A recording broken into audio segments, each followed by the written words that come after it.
our progressive braking. All right, navigate active threats. So this is where we need to utilize our progressive braking and swerving, but we need to actually find those active threats. So before this is assessing potential threats. So right here, we could swerve, progressive brake. Okay, braking's actively to try to slow us down. Engine braking, roll off the throttle, let engine braking happen. It's when the rear wheel starts to slow down because the engine RPMs are slowing down. You can actually accelerate yourself out of the situation by accelerating out. So you find an escape path, go for it. Go for it.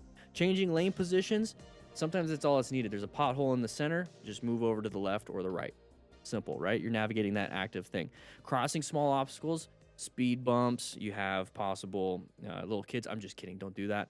But speed bumps, maybe just like a small thing in the road. And if you have to go over it, lift your butt up off the ground or off the seat. That's going to help you out with that. But yeah, this was brought to you by MTC Rider Academy. Sign up right now. Let's move on.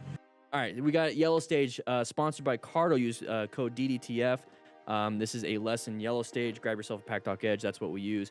But Yellow Stage is a stage of awareness. Okay, so we have white, yellow, orange, red, and brown. These are just like mentalities, some framework for when you're out riding. Yellow Stage is what you want to be in about 80 to 90% of the time. You're going to switch into Orange Stage. Hopefully, you never have to go into Red Stage, but more than likely you will. Hopefully, you're never going to White or Brown Stage. But Yellow Stage is a pattern of, or is a framework of being zoned in. You know what's happening, you're looking for hazards, you're looking for hazardous situations, you see an intersection come up, switch to Orange Stage, exit the intersection, switch back to Yellow Stage. Yellow Stage, you're just kind of enjoying yourself, really enjoying yourself, just like looking around, scanning for things, nothing's happening, oh, something's there. Nothing's happening, oh, something's there. So get yourself used to being in Yellow Stage. All right, 1 minute lesson from Carter, use code DDTF. Grab yourself a Pack Talk Edge. That's what we use. We talk to each other, 15 people, dynamic mesh, 2 miles. Anyways, as a motorcycle rider, we're talking about Orange Stage, Unit 1, Lesson 3 of the MTC Rider Academy, Basic Smart Rider. So Orange Stage, we're prepped and ready. We're trying to figure out what's going on. Okay, we're going into an intersection. We see the possible left turners. We're going into a corner. We have, corners are a problem, failure to navigate a corner, blind spots, a bunch of stuff. So anything that's going to give you that gut reaction, like what is going on? I don't get it. Is when we're going to go into Orange Stage. We talk about Yellow Stage, Red Stage, and all the other ones in the Academy, but make sure that we're understanding that it's just an alertness, it's kind of like a paranoia just for a little bit, and you're assessing and possibly navigating any type of threats, but it usually pops up when you're locating hazardous situations, okay? So corners, intersections, blind spots, dogs in the middle of the road, kids in the road. Either way, thank you so much, Cardo, for sponsoring this 1 minute lesson. You guys sign up for the MTC Rider Academy. Let's go and take a look. So ensuring your own safety, self-protection, okay? So if you cannot protect yourself after a crash and you're constantly getting hurt, then you're not gonna be able to help anybody else. And so we're kind of talking, let's go ahead and reframe it. How about this? Because we just watched somebody crash. If you witness somebody crash, if you don't ensure your own safety first, then if you're gonna add to the victim pile, you're gonna be another person that needs to be taken care of. You don't wanna be adding to the problem. Take care of yourself so you can take care of somebody else. Just like in an airplane, they drop the things down, take care of yourself, then take care of your passenger or your kid. You need to look for hazards. So watch out for any of those dum-dums not paying attention could possibly run into you. Just like I was saying, ensuring your own safety and not becoming a victim. Got to make sure that you're not, because you have people riding super fast, driving super fast like we just saw. Wear PPE to make sure that you can really ensure your own safety, full gear like you normally would, and then wear some nitrile gloves, okay? Wear some nitrile gloves so you don't get that body or blood pathogens entering your system. All right, motorcycle familiarization. Let's go ahead and move on to this. We have 1 minute lesson. This is from Motorcycle Training Concepts. We did a nice little lesson before this, the actual video here on the live stream. Make sure you guys sign up for that. Anyways, motorcycle familiarization. So we have primary, secondary controls. Primary controls are going to be anything that maneuvers the bike. So we have handlebars, front brake, throttle, clutch, shifter knob, even our foot pegs and rear brakes. So those are the things that are going to be able to slow down, accelerate, turn. So accelerate, decelerate, turn the bike, okay? Secondary controls are going to be anything that's going to basically auxiliary to that. So turning it on, the key ignition port. What else do we have? We have the engine cutoff switch. We just talked about this, guys. The high beam, low beams, and everything else there. So the main thing here is actually sitting on your bike or going to a dealership and just kind of sitting on it and looking at this. Looking at it, seeing where your right hand, what it controls, your left hand, what it controls, your left foot and right foot, what it controls, and where everything else is situated, so that when you're out riding, you're not fumbling for things. Anyways, MTC Rider Academy, this is Unit 3, Lesson 1. Let's go ahead and jump it right here. We got 1 minute lesson. So guys, starter riding area is sponsored by Quad Lock. Make sure you check the link in the description. We have neighborhoods, 2-lane roads, straight roads, and curvy roads. So a neighborhood is typically gonna be like a single lane road, kind of oncoming traffic, no center line stripe. Watch out for kids, watch out for pets, watch out for people coming home. Every single driveways and intersection, be very careful. This is an area you can use your horns and your lights to kind of get people's attention because nobody's really driving around. It's mainly walking. 2-lane road, watch out for open lane patterns that we just saw. Watch out for merging incidents that we have to watch out for. Oh, I keep saying watch out for. Straight roads. Okay, so this is now going to be kind of like what is it? You know, straight or curvy, could be like a big bunch of U-turns. But anyway, straight roads, really you just got to maintain your speed, be aware of any changing road conditions like potholes, gravel, and everything. I only got 10 seconds. Curvy roads, everything included, but now you have to do slow look, press and roll. Watch out for blind corners, watch out for crests of the hills, watch out for anybody coming into your lane because they're speeding around the corner themselves. Control your speed. Thank you, Quad Lock, for that sponsored MTC lesson. Oh, okay, real quick, we have a Quad Lock sponsored MTC lesson. We're going to talk about personal protective gear. We have 45 seconds. Let's go ahead and jump right into this. So we have helmets, gloves, jacket, pants, and boots. You want to wear full gear. I hear about ATGAT, but at the same time, if you can't afford it, that's fine. If you can't afford full gear, get yourself helmets and gloves. Get yourself jackets next, pants, and then boots. Helmet, you want to protect your head. You want to protect your brain, traumatic brain injury, at least mitigate a lot of it. Protect your face. Get a full face helmet. Gloves, the reason why I want to have gloves next is because I want to have good tactile feel of the handlebars and the hand grips. Hands are sweaty, not very fun. When you fall and crash, you put your hands down. You don't want to rip your hands off. You need your hands to work if you are working, but it's, you know, wiping your butt kind of sucks when you have ripped up hands. Jackets and pants, I got 8 seconds. We got boots. You want to protect everything, but thank you so much, Quad Lock. Links in the description for a discount code. Please check them out. They are a sponsor of this and the DGR, and we got to move on. All right, John A., here we go. All right, everybody, we have to assess relevant threats when it comes to this. So thank you real quick to Cardo for sponsoring this MTC lesson. Use the code DDTF for 20% off. But let's jump right into it. 45-second lesson. So assessing relevant threats. We have to watch out for road surface hazards. Any riders that are in the road with you with like a group ride, roadway users, that's where it is. Motorcycle riders need to be vigilant. So yeah, you guys can read this. The main thing here is that we're positioned for safety. We're locating hazardous situations. Now we have to understand if things are in front of us or around us are actually a threat. Because you don't want to think to yourself, oh my gosh, everything out there is a threat. No, if there's a pothole way over there, it's not a threat. If there's a pothole right in front of you, yes, it is. If there's somebody turning in front of you, yes, it is. Somebody turning way over there, no, it isn't. So understanding what a relevant threat is allows you to then navigate any active threats when they come out in front of you. So it's very important that we're paying attention, and we only got 2 more seconds, but thank you, Cardo. Let's go and get right back to the crash reviews, and let's watch this one. All right, everybody, we have to assess relevant threats when it comes to this. So thank you real quick to Cardo for sponsoring this MTC lesson. Use the code DDTF for 20% off. But let's jump right into it. Got a helmet video, which is going to be sponsored by Quad Lock. So thank you, Quad Lock. This is Unit 2, Lesson 1 in the BSR. But let's go ahead and jump into this.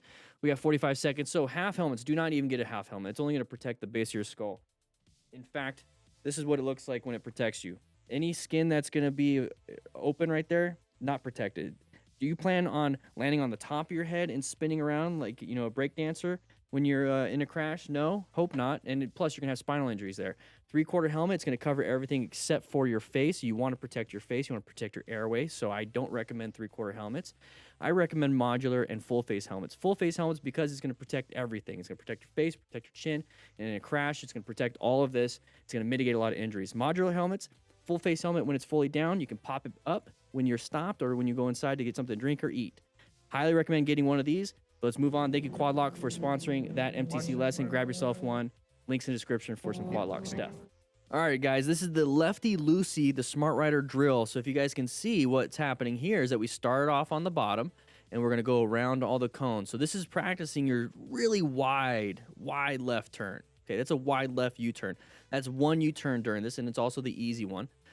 Now we got a sharper U-turn and an even sharper U-turn. So what this is getting you ready for is kind of like the decreasing radius, but it's also helping you out when it comes to practicing your U-turn, especially left ones. Righty tighty is the right side.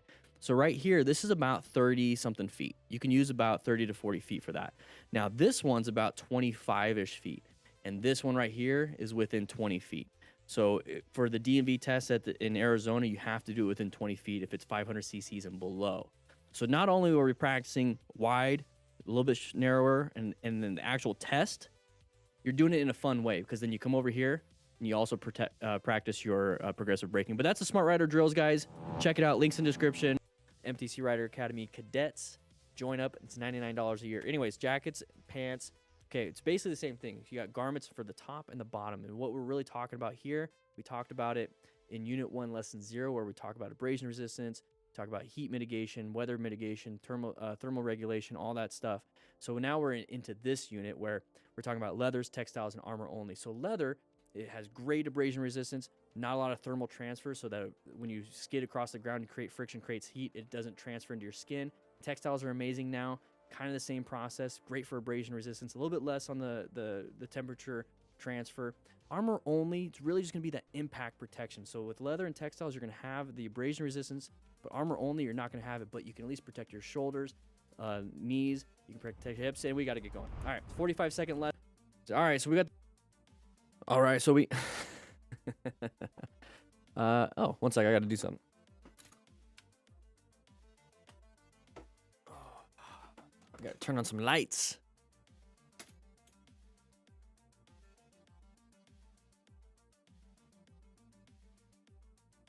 Oh, there we go. How's everybody doing today? How's everybody doing today? Afternoon, Gizmo? Afternoon. The beard is getting... It's getting a little much. It's getting a little much. Keza, how you doing? Glad you like the videos. Let's turn that down just a little bit. Finally got your permit last week. Very nice, old cow.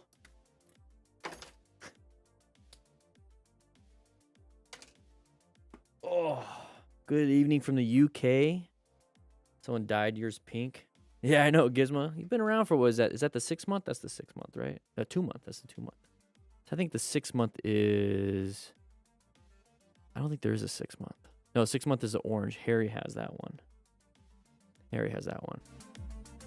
How's it going, Jolly Colt? Scott, or your life's in brown stage. What? What happened? Lambs, how you doing? What's up, Shifty? We're working on a few things today. How's everybody's week been? How's everybody's week been?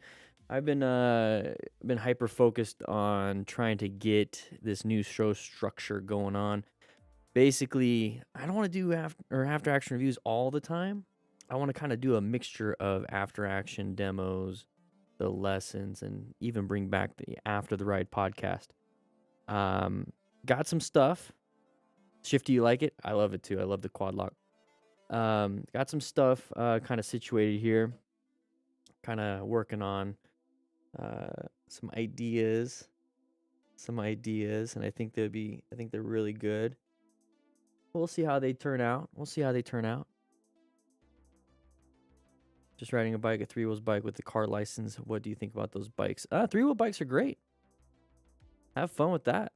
The Smart Rider principles still apply. You're still gonna make sure you're situationally aware, planning a ride.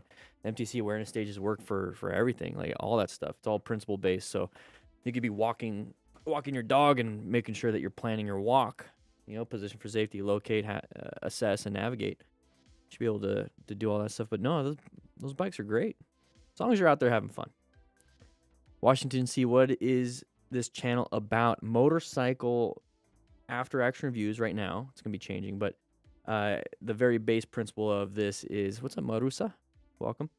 The base principle of this YouTube channel is that we are just trying to make every person that rides a motorcycle more confident with situational awareness training and fundamental motorcycle skill training. We talk about what kind of gear to get, how to help other motorcyclists after they crash, and then the goal is to continue the aspect and the concept of teaching and mentoring other motorcycle riders. And I'm teaching and mentoring you guys, so hopefully it kind of moves on to where you guys do the same for somebody else. Trying to set the example there. Diogo, I'm a firefighter too in Portugal, and I'm looking to start to ride a motorcycle. I've watched your several videos to learn the basic. Good. Chuckler, how you doing? Aleska, how you doing? Aleskia, sorry. How you doing? Yeah, I want to get back on the bike. I want to start showing you guys how to, do the basic fundamentals, like the friction zone, figure eights, U-turns, but then also get on the bike and then show you some like more real life scenarios, but with me on the bike versus watching people crash. I want to show you some real life scenarios of how to do things correctly. Mod 1's pass, nice. And I'm gonna be getting back onto that. I have a whole list of stuff that I'm gonna be I'm looking at right now. I love the MTC minute lessons. How do you guys like those minute lessons where they're super quick, kind of just real chitty chatty, and then moving on? That's what you guys saw during the intro. You guys saw probably like 12 of them. I mean, it's like 12 different topics in 12 minutes. Hopefully you guys like that. I'm working on making those better too.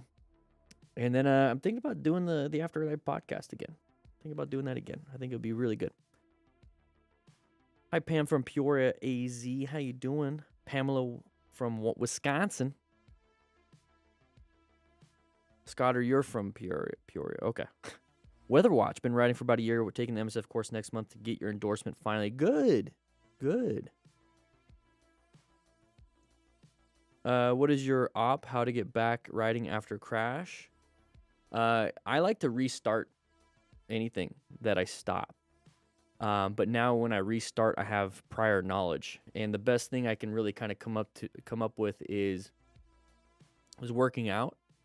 And so let's say you're working out for 6 months straight, you're doing great, great progress, but then you got injured for some reason. You got to take like 3 months off, a tendon or ligament issue, you tore it or something. And when you come back, it's like you can't go back to the last set or like the last workout you did 3 months ago after 6 months of training, because you're not there yet. You're not there. So what you do is you gradually get back into it over the course of a month.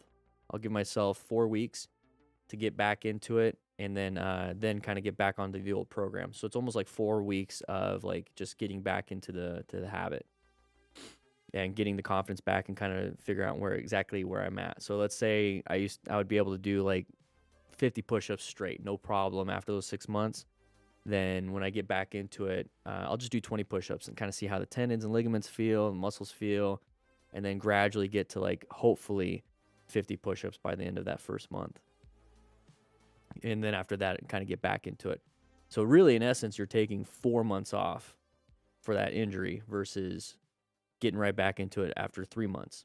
So for me, when it comes to after a crash or anything that you have to reset yourself for, get into it gradually. So if you've been riding on the road and you get into a crash, give yourself a full month of parking lot practice, neighborhood practice, get your mind back into it, get that confidence back up to where you're used to the motorcycle again, where you're confident in your skills again, and then get back out on the road. There's no rush. Unless you have to ride for work or something. But really, there's no rush.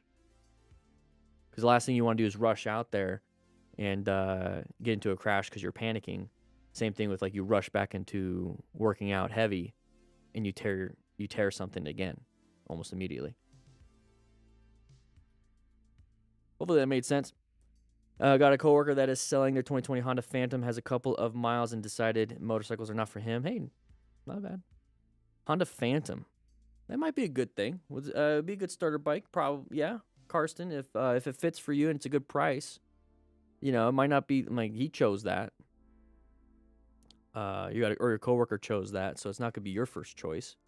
So make sure you get a good deal to make it to where it's worth the choice.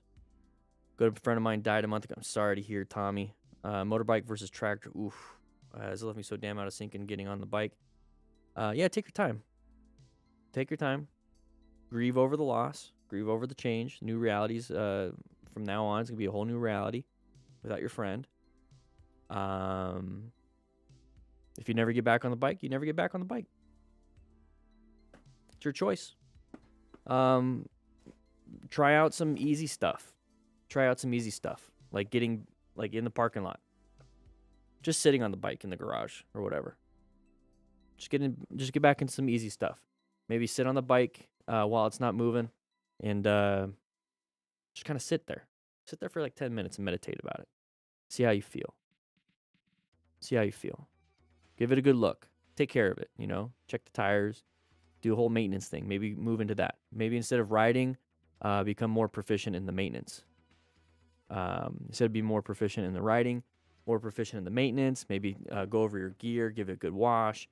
Take some time for rehab on that stuff. Eric, yeah, I've seen that before. And that's fine. That's fine. E-bikes are fun though. You know, she might like e-bikes. You do need awareness for e-bikes, but just remember you don't need like 60 miles an hour plus awareness on an e-bike. You only need like 20 to 30 miles per hour awareness. So that might be a good step below while still enjoying two wheels and not having to pedal. 3 weeks ago, what's up, Instructor Corey? How you doing? 3 weeks ago, I fell and thought I broke my hip. Couldn't put any weight on the leg or walk. X-rays showed no breaks or fractures. Now I'm walking pretty much normal and back on the bike. Could be a bruise. Could have been a bad bruise. Could have been a bad bruise. Soft tissue injuries suck. Been following you for years and finally getting a Honda Shadow next month. Nice, Shay. Thinking on advancing to the 1000 Kawasaki Versailles sometime in the future. I keep saying Versailles. Is it Versailles or Versailles? Anyways, from your 650 to 1000. Ooh, that's pretty cool. Yeah, maybe, yeah, it's hard to get rid of the current one. That's a tough one. Yeah, it's another one of those things. Change is grief, basically. You know, you're grieving the reality of the or the future with the 650, and because you're making a change, you're taking a risk, and you're gonna have a good time on the 1000. You're gonna have a good time on the 1000. If you don't have a good time, and you're like, I really wish I had that 650, and you have regret, well, you learned a lesson. It is what it is, and it sucks. I love the KTM Duke 690. I have. It's older, but it runs great. I'm glad you love it, Randall. Bikes are fun. Getting your first bike tomorrow, a 2018 Harley 48. Ooh. Took the MSF course, but still feel like I need a few more days in a parking lot before I go out on the road. Thanks for all the great guides you make. Hey, you're welcome, Jared. We do have the Smart Rider drills. It's part of the MTC Rider Academy membership. You get the downloadable, and you get all the videos. So you might want to sign up for that. My dad owns 1000, so I have experience with it. All right, perfect. Howard, your first live chat. How you doing, Howard? We're going to get into the class at some point. You know, usually we start when we get 100 likes, 100 people signed into class. I'm still looking at the syllabus here. And we do have 5 videos today. But I also have 4 After the Ride podcast topics. So we might be doing those too. In fact, we might just do one now. We'll see.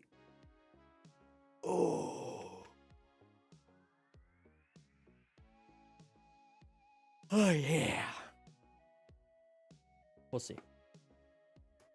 Because we're going to be talking about, so I got 4 right here, and I would love to talk about essential gear, riding safely in rainy conditions, how to navigate curves and corners, and tips for riding in heavy traffic.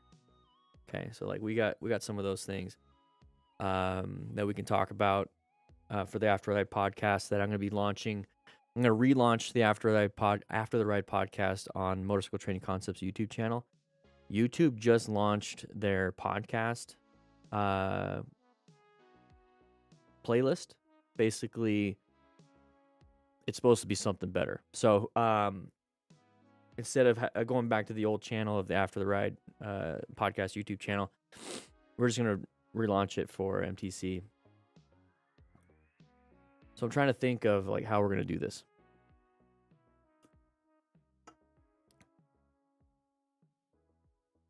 So we'll see. We'll see how it goes. Looking at the MT-07, that's a great bike. It's a great bike. Finally caught it live, and I can thank you for all the huge amount of use information. Hey, Magic, I thank you. I just share like what I do. it's impressive and it's insane that you guys actually like what I do. Like, this is how I ride. I'm just trying to share how I ride. And I think that's part of being a mentor. You know, it's my lived experiences. What I put, I think one of the things that have helped is that when I do something, I write it down. So like I had come up with an idea. It's like, hey, this might work for myself. Like, let's go ahead and practice it. And I write it all down. I've created articles since 2015, or just like at least journal entries for it. And then I go do it, and it either sucks or it does okay or it does well. And I write down what that is. And that's the after action review process. And so now it's just gotten to a point where I've written so many things down. I've come up with, you know, a structured format for it. And that's what the MTC Rider Academy is. And so I just created a structure behind everything that I've done. And it seems like you guys, it's impressive. I'm super blown away by your guys' support and the fact that you guys like what I have to say, and it's actually helped. That's the biggest thing, is I'm impressed that you get it, that it's actually helping you. Because I mean, it helps me, but that's one thing. You know, I learn how I learn, and I teach how I teach because of me, and everything. And it just, I guess it makes sense to you guys too. And so the MTC Rider Academy, it's $120 a year, so $10 a month, but you get all my downloadables. Right now, the BSR class, the Smart Rider drills, and then we're coming out with some more stuff. So Unit 4 should be completed hopefully by, I think, the end of this week, or definitely by the end of the month. And that will be the riding scenario. So riding on the interstate, riding in the mountains, riding at night, and then riding in town we'll be launching. And then we're going to get into the rescue stuff, because the medical stuff is what I've learned too as a firefighter. So I'm bringing that. And we're actually going to talk a little bit about effective communication today. I think that's going to be our only MTC lesson for today. So that works out great. That brings up a good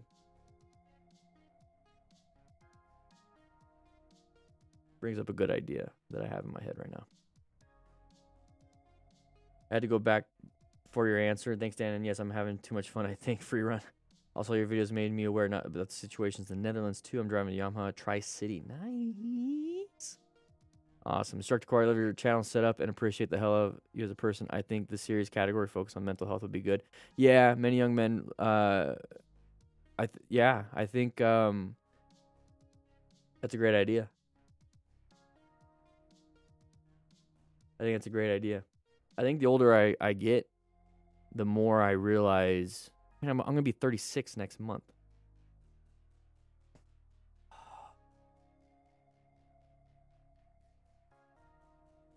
I'm getting old.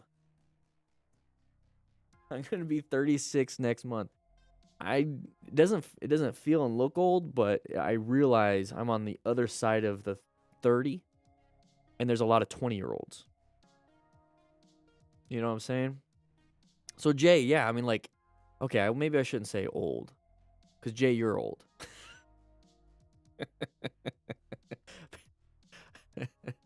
No, I'm just kidding. But like, you have information as a 46-year-old that I could use as a 36-year-old. So it's like, for me, when I'm thinking I'm 36, there's information 20-year-olds could use. And that's a big decade. I think we can all agree the 20s are a big decade. It's so much experimentation in your 20s. So much. And you finally get into the groove, like in your 30s and 40s and 50s and everything. And it's like I just want people to have shortcuts, if that makes sense. You know? I want people to have shortcuts. And it's like, hey, I'm 36. I've been doing this for however long. Hopefully I can condense, let's say, 10 years. I've been writing since 2011, so 12 years. It's like, can I condense 12 years of experience with writing specifically into maybe 12 hours? If that makes sense. And Shoot, that'd be great, right? And imagine it's like somebody watching 12 hours worth of stuff can have 12 years worth of experience. Boom, right there. Obviously, like, well, knowledge, but then they got to put in the work. Because most of this is about experiencing it and actually doing it. You can't just read all the time. You have to actually do it. So that's kind of the goal. I just feel old. No, I don't. I never do videos on scooter accidents and driving. There are more and more of them. Would love to see you cover one full video of that. Yeah, so they're mainly scooters, like not in the United States. It's usually like in South America, Europe, and like India. So like Asia. And it's just pure chaos when they crash. Like they're just going crazy. And I think that's just mainly the specifically South America and India or Asia, South America and Asia. I think that's typically just the road structure and the culture, and it's almost like the Smart Rider principles would work, but you're like Smart Rider Principles Pro. Like you have to be on high alert, orange stage all the time. So it's really kind of difficult right now for me to jump into that. I really like to focus more on a structure, which the United States does have somewhat of a structure, and that's what I'm used to. So I'm pretty sure. I mean, it'd be great if I could have like an Indian Smart Rider instructor that can apply, or like an Asian like culture Smart Rider instructor. So somebody like that can teach the road rules from over there, and I could teach from over here, and somebody could teach South America. So you know what I mean? I don't know enough.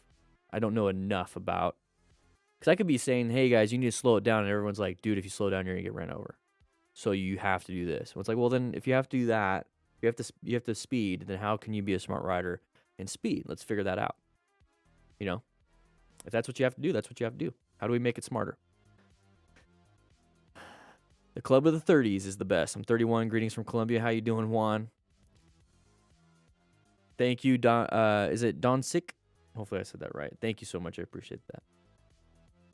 Chile. Yeah, Chile's going on. Something's going on with Chile or Peru. I forget which one. It's like some really interesting things happening down there. Like revolution type stuff. Free Run Media 53.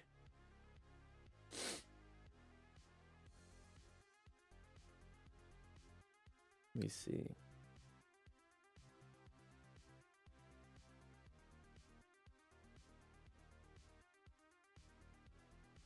Let's see. My goal with these live streams are to pretty much batch produce content. Because it's much easier for me to just film it live. And I like hanging out with you guys. But the problem is, when I film it live and you guys see it all, then what's the point of watching the videos after the fact? When I break them up, well, I guess when I break them up and edit them.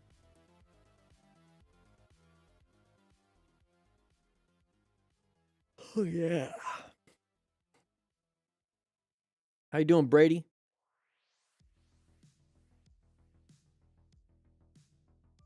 Hear my soothing voice. Let's go ahead and practice one. We're going to do a practice after the Ride podcast. So when it comes to this, I might be ignoring you guys just for a little bit because this is a practice. So here we go. All right, everybody, we're going to be talking about essential gear for new motorcycle riders. Okay, we're going to go over 5 different points, and it's going to be investing in quality helmet, wearing sturdy non-slip gloves, okay, because we want to have better grip and protection, getting a durable jacket with armor, choosing riding boots that cover your ankles because that's pretty big. You don't want to remove your foot in a crash or even when you step down and twist your ankle because that would suck having to ride home. And then we're going to be talking about wearing protective pants to safeguard your legs and kind of more like a why. I think a lot of you guys understand that you have to get some gear and you need to understand kind of what it is. Okay, so I'm going to be talking mainly about where the armor points are and why I like them, how-tos, how to buy them, all that stuff. You can easily go to Revzilla or a different outfitter and kind of look for the kind that you want. I mean, there's icon gear, climb gear, the reactings that that you can do. So we're going to just be talking real briefly about this. And so here's the thing. So for number one, you need to invest in a quality helmet. Okay, you really need to invest in a quality helmet. Now, we talk about traumatic brain injuries all the time. That's when your brain kind of sloshes around. Concussion is a traumatic brain injury. Getting a bullet through the brain is a traumatic brain injury. So it's kind of like a sliding scale of like severity, and different helmets can protect you. So, I mean, you got the ECE helmets, DOT helmets, Sharp helmets, Snell helmets. Those are all ratings. ECE is European, DOT is the United States. They all have different criteria, but basically at the end of the day, it's meant to actually showcase that there is a standard. ECE is going to be pre-market, and so what that means is that in order for those helmets in Europe to be on the market before you can buy it, that they have to be tested by the government. So that's really good. DOT, on the other hand, is post-market. So so basically the government will randomly check thousands and thousands of different kinds of helmets a year, and they don't really do a good job of it. I think one year I heard that they tested 10 helmets, and that depends also on different sizes. So one helmet could have 5 sizes. Guess what? They tested 5. So they pretty much tested 2 different brands, 2 different kinds of helmets with 5 different sizes that one year. Don't quote me on that, but I remember reading about it, and it's true to me. So I always get an ECE helmet. I always get a full face helmet. So there's different kinds of helmets. So you can get a half helmet, which barely covers your head, 3/4 helmet, or an open face helmet. Doesn't protect your face. Modular helmets, they are full face, and they can flip up into a 3/4 or an open face helmet. I like full face helmets, and I also like modular helmets, mainly because of that full face protection, but then you have the ability to flip it to a open face helmet when you're stopped at a light, or when you go inside to get something to drink, or if you want to take a break without taking your helmet off. So make sure you guys grab a full face helmet. Very, very, very important. Protect your airway, protect your brain from having more of a severe traumatic brain injury. And also it protects your eyeballs and protects your hearing if you have some earplugs, and your eyeballs will have that face shield. Hopefully it'll protect you from getting bugs in the eyes or rocks in the face. Anyways, number 2, okay, so wear sturdy non-slip gloves. Okay, so you want to have gloves for better protection and grip. So gloves are really important because when you get sweaty hands when you're riding, let's say you get nervous or sweaty palms, they can slide off your hand grips. That's no good. I like to have that tactile feel. So, I mean, it really just protects your hands for the most part. Your palms really protects them. I mean, if you think about, pulling on a rope without gloves and it slips from your hands, it's going to give you a rug burn. When it comes to riding on a motorcycle and you have slippery hands and the hand grip slip from you, you're either going to accidentally rev it too much, which will cause you to accelerate too hard, or you'll drop the throttle and it's going to cause engine braking, or your hands are going to straight up slip off when you're in the middle of a turn, and that's not good. So having that tactile feel, having that grip is really important. But then also the protection, okay, knuckle protection. Okay, so they have like thermoplastic inside some of these gloves. So on the knuckles, they do have perforated gloves, so you can have airflow. They have gauntlet style, which basically goes all the way, like up into your forearm, kind of like a gauntlet from medieval times. That helps protect a little bit more of the wrist, especially if you're able to tighten it. Some gloves are made of leather, some gloves are made of just hard plastic, and there's a bunch in between. Basically, look for something within your price range. I like wearing short cuff because it's so hot out here. I like to have the airflow, and it's just much easier for me to handle. But a lot of people like riding with gauntlet gloves. Those are really good, and those are required on track days and stuff like that anyway. So it's up to you. Pick out the gloves that you like. Look for reinforced stitching, so like almost double stitching throughout everything. That's really important. And just play around with it. You can get a good pair of gloves anywhere between $40 to $100, and you can go higher and lower than that. Just go ahead and check them out. Check out Cycle Gear, Revzilla, all those other places. You want to get a jacket. Okay, so when we talk about jackets and pants and everything like that, it's really within the riding season. Okay, we talked about full face helmets, and the full face helmet I wear no matter what season it is. Gloves, I wear the same gloves no matter what season it is, unless it's super cold. I do have a pair of gauntlet gloves that are not perforated for super cold days, but for the most part here in southern Arizona, I just wear the short cuff. With the The jacket and pants, I typically wear perforated textile jackets and pants. And that's because down here where it's super hot, I want that airflow. And it doesn't get super cold. And so what I do is I layer up. So I have like Under Armour cold gear. You can find motorcycle specific kinds, but I like Under Armour. It's pretty cheap. Get good sales outlets and everything. And I prefer to layer up. So if it gets super, super cold, I wear the Under Armour cold gear. I wear a t-shirt over it. And if I have to, I'll wear a hoodie. And then I'll wear my motorcycle jacket on top of that. You can get 3-season, 2-season, winter, or summer. It all depends. Type of jacket and pants. Winter stuff is really, really good if it's super cold. If it's snowing for you, getting something that's heated, so electrically heated, and that's going to bring that external temperature or external heat to you versus you having to create your own. It keeps it in, so that's really helpful. Might want to check that. So really, just kind of figure out what kind of weather that you're going to be riding in. At the end of the day, though, the main goal is abrasion resistance. So you want to have gear that's abrasion resistant, and typically motorcycle-specific jackets are abrasion resistant. Armor, okay? So you want to have armor in the shoulders, armors in the elbows, and you want to have armor on your back. Okay, some motorcycle jackets, when you buy them, they should have the armor in them. They should have at least elbow and shoulder. If not, you can always buy some more. You can actually buy some of that armor and put it in yourself, so make sure it has armor slots for them. But most jackets don't come with back armor. It usually comes with like a back pad, like padding. And it's like a gray pad foam. It's just there for comfort, not there for impacts. So you're gonna have to look for actual back armor. I believe it's EN 1621-2 is the rating for the back armor. So check that out. I like D30 armor. It's that orange stuff. I just think it looks cool. There's some new armor out there that are a lot thinner. You might want to check those out. So when it comes to pants, okay, well, actually, let's talk about boots. Let's talk about pants. All right. When it comes to pants, it's kind of the same thing as the jackets. Now you're just covering your lower legs. The only real differences here is that you're going to have hip armor instead of like back armor. So you want, like I said, seasonal gear if you can afford it. If not, I prefer getting perforated gear and then layering up. It doesn't necessarily always help because of the wind. Cold wind can get through the perforations. So that's why sometimes having heated or winter style gear that won't allow airflow is good. But yeah, so you're going to have knee armor typically on gear. So knee armor is really important. So make sure you try it on, see how it fits, squat in it, sit down on it. Because sometimes when you sit down, your knee armor will be down in your shin or up on your thighs. You want to make sure it's in the right spot and make sure it fits for you. It fits you well. Nowadays, they do have more of the stretchy feel, elastic type pants and jackets. And back when I first started, they didn't have that. So it was really difficult to get pants with big legs and a smaller waist. And so you typically had to get like stuff with big waist and big legs. So it might be difficult for you to find stuff here, but hopefully with the elastic type stuff, it makes it a little bit easier.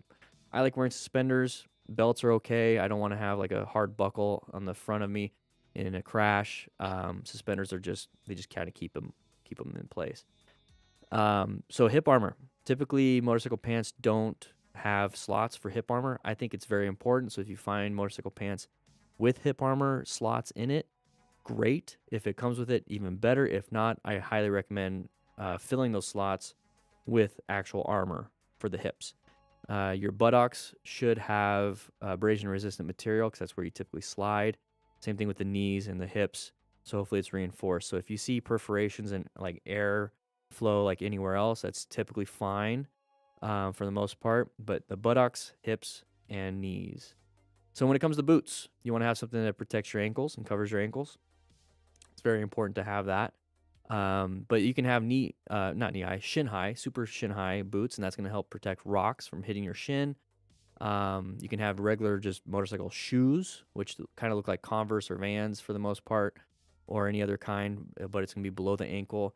They work well. Their main purpose there is just to keep your shoe on, so when in a crash, it doesn't just fly off. It protects the bottom of your foot, so it's usually non-slip, which is important when you put your feet down at a stoplight or something. They do have a mid-shank sole, typically, and that's going to allow your foot not to collapse on the peg. That's very important.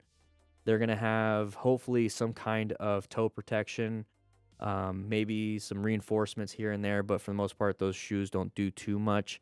So that's why I recommend above the ankle, because it's going to help protect your ankle from rotating when you put your foot down accidentally or something like that. Shin high, like I said, protects you from rocks getting hit in your shin, which can cause fractures. It can cause breaks. It can cause soft tissue injuries, and it could just be very painful. So you got to be very careful with that. So make sure you focus on getting a good full face helmet. Pick the right season jackets and pants. Make sure you get gloves that fit the season for you. I like short cuff, but you can get gauntlet. And then when it comes to the boots, I prefer boots over shoes. I prefer shin high boots over just regular ankle boots.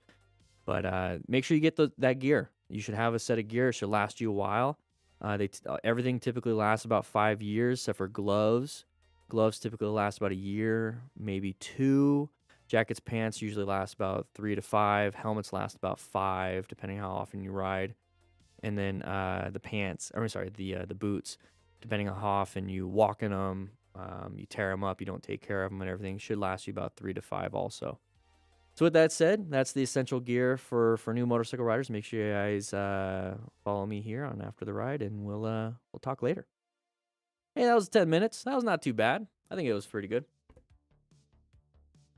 That was pretty good. I think it was pretty good. All right, that was one. We'll see how it goes.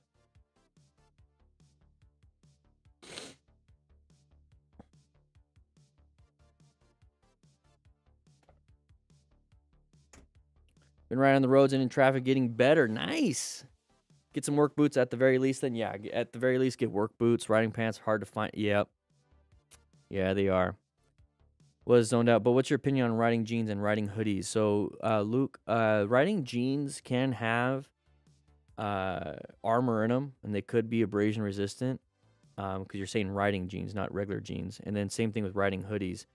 I just don't understand how the riding hoodie stays in place. You know, the elbow and shoulder armor, because hoodies are meant to be loose. So I would have to try on a riding hoodie. Because I remember back in the day when they first started making riding, back in the day, it was like 5 years ago, when they were starting to make riding hoodies, they were just loose, and like the armor's just like flopping everywhere. So that was just kind of like a weird situation.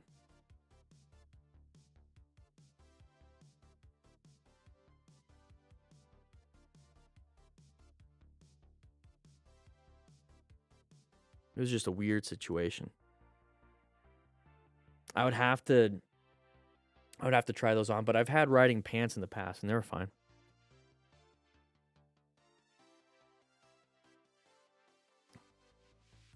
Order pants from Brazil 3 separate times. Third time was the charm for pants. Yeah. I did drop my bike at a takeoff, was turning left, my foot knocked me into neutral as I was trying to take off and lost momentum. That can happen. That can happen. Yep.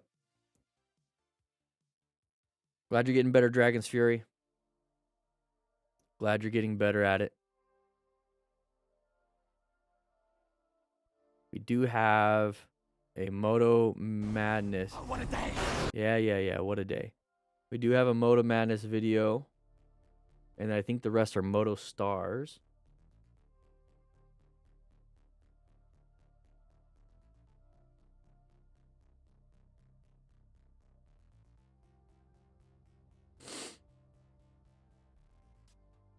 Do I have a Revzilla code? I do have.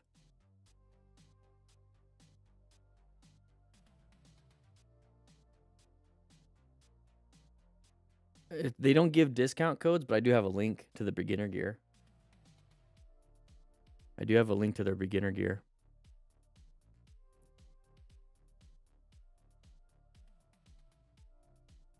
Been riding with 7 years old with just a helmet, normal clothes. I'm 50 next month and never dropped or crashed a bike in your life. Good job, 4x4. Any opinion on lowering your bike? I haven't. I do hear it's terrible to lower a bike because it just messes with the suspension.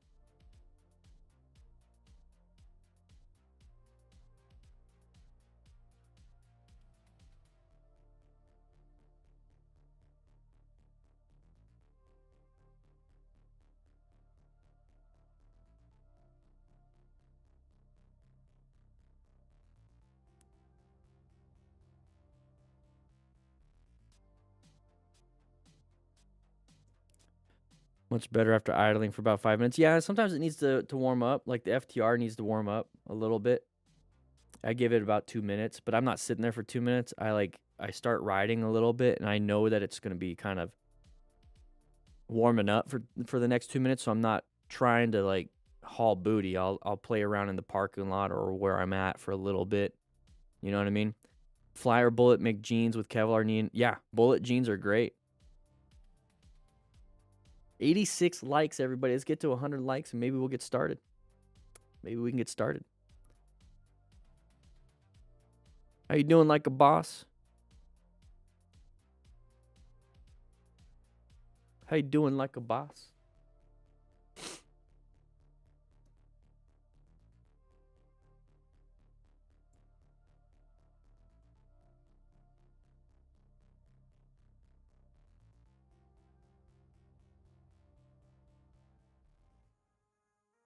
How you doing?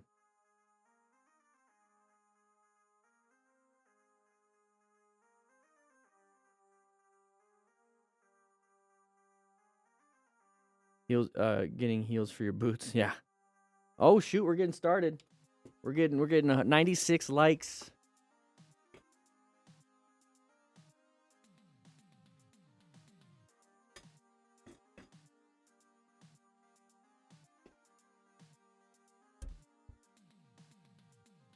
$96 likes. Guys, make sure you sign up for the MTC Rider Academy. Moto X armor, so motocross armor underneath the hoodie. It might not be CE rated for the street, so it might not function well for the street. 99. All right, let's get to class. Woo! Grab yourself a donut. Grab yourself a donut. Shots fired. What? What is going on? What do we got here? What a lovely day!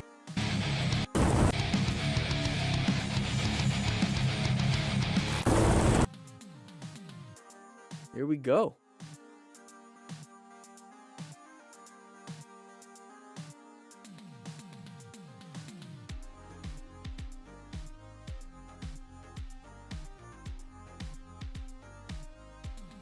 Here we go.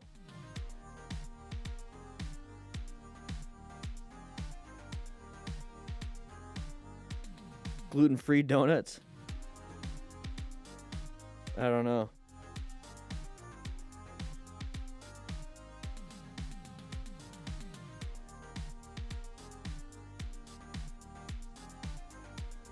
No, I got like a, I think I got like a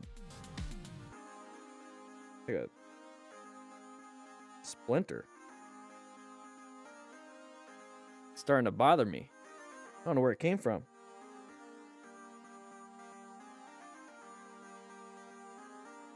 Where'd you come from, little guy?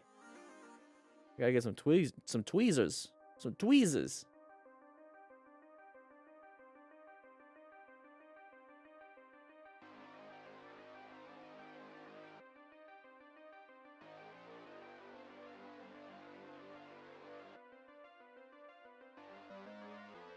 Some tweezers. All right, guys.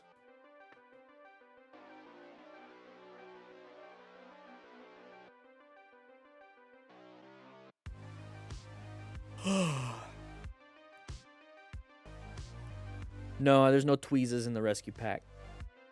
All right, guys. We had 2 new members. I think I was in the middle. So, Karsten, welcome back. Marusa. Yeah. Yeah, cheese grater follows fails. All right, guys, we're going to jump into this one. Now, how we do these things is obviously we record them. You guys get to see them a little bit earlier, but this time, I think this video will go out tomorrow. So I got to do that. CS Tech, thank you. And it's going to be slowly coming out like that. But I have a new idea for a video that I'm going to be having come out on Sunday. I don't know if it's going to come out this Sunday, but maybe next Sunday. And it's going to be like an actual show. But anyways, I'll get to that when we get to that. So let's go ahead and jump into this one. All right, everybody, let's go and look at this Moto Madness video. Moto Madness, here we go. Going pretty fast. Okay. Okay, not that fast. It might just be, oh, side of the vehicle. Find the escape, find the escape. Good job with the braking.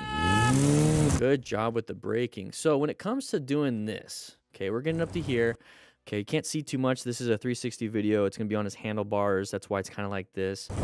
Okay, we're coming up to here, and as soon as you see this side of the vehicle, he rev bombs. Okay, so side of the vehicle, this is going to be automatic orange stage. We're coming up to an intersection. We see it. Remember, what we're trying to do is position for safety, locate hazardous situations. That's an orange stage. Assessing if this is a relevant threat, that's still orange stage. The moment he keeps coming out, that car keeps coming out, we have to navigate. It's now an active threat. This is going to be a big problem here. So what we need to be doing is finding that escape path, because our total stopping distance is basically this. And if you don't know what total stopping distance is, basically we perceive, react, and then how long it takes for us to actually brake. So he perceived the hazard, but we reacted with a rev bomb, and we reacted with progressive braking. Okay, so that's what we did do, because he did slow down, so he did have progressive braking. But when you rev bomb, you're removing power to the rear wheel by pulling that clutch and giving it a throttle. So what we should be doing is actually rolling off the throttle and applying front brake pressure and rear brake while trying to downshift. Okay, I know it's a lot, but if we're able to do this, we could do that. And what that does is helps with engine braking. Plus, when you get to finally the slow down part, you're in the right gear. So there's a lot going on. You get better and better and better with more and more practice out in the parking lot with the Smart Rider drills and everything. But right here, we also need to be looking for an escape path. Okay, an escape path here. Okay, we don't have much. We do have, looks like a curb here, so we can't really jump up on it. I'm not too sure, but he's going to come up to here and found the escape. Now, if we stayed off to the right, would have hit the back of the vehicle, so it did move off. We could probably jump this if we had to up into the dirt, but still, having an escape is super important, because look at that. That's pretty good. Okay, we have good line of sight. We have a decent space cushion, but we have an escape right there, and that's part of plan. That's part of positioning for safety. So you got to go for it. Got to be aggressive on it, but did have to go into red stage. All right, here, Scooter Chronicles, close call is an understatement. Okay, so we've seen this one before. The person's going to come out. There's going to be a lot of honking. That would have sucked. Now we're witnessing all the craziness going on. Should not have let that happen, but imagine if that truck was like a motorcyclist, panic braked, and then fell down, okay? God damn. Yeah.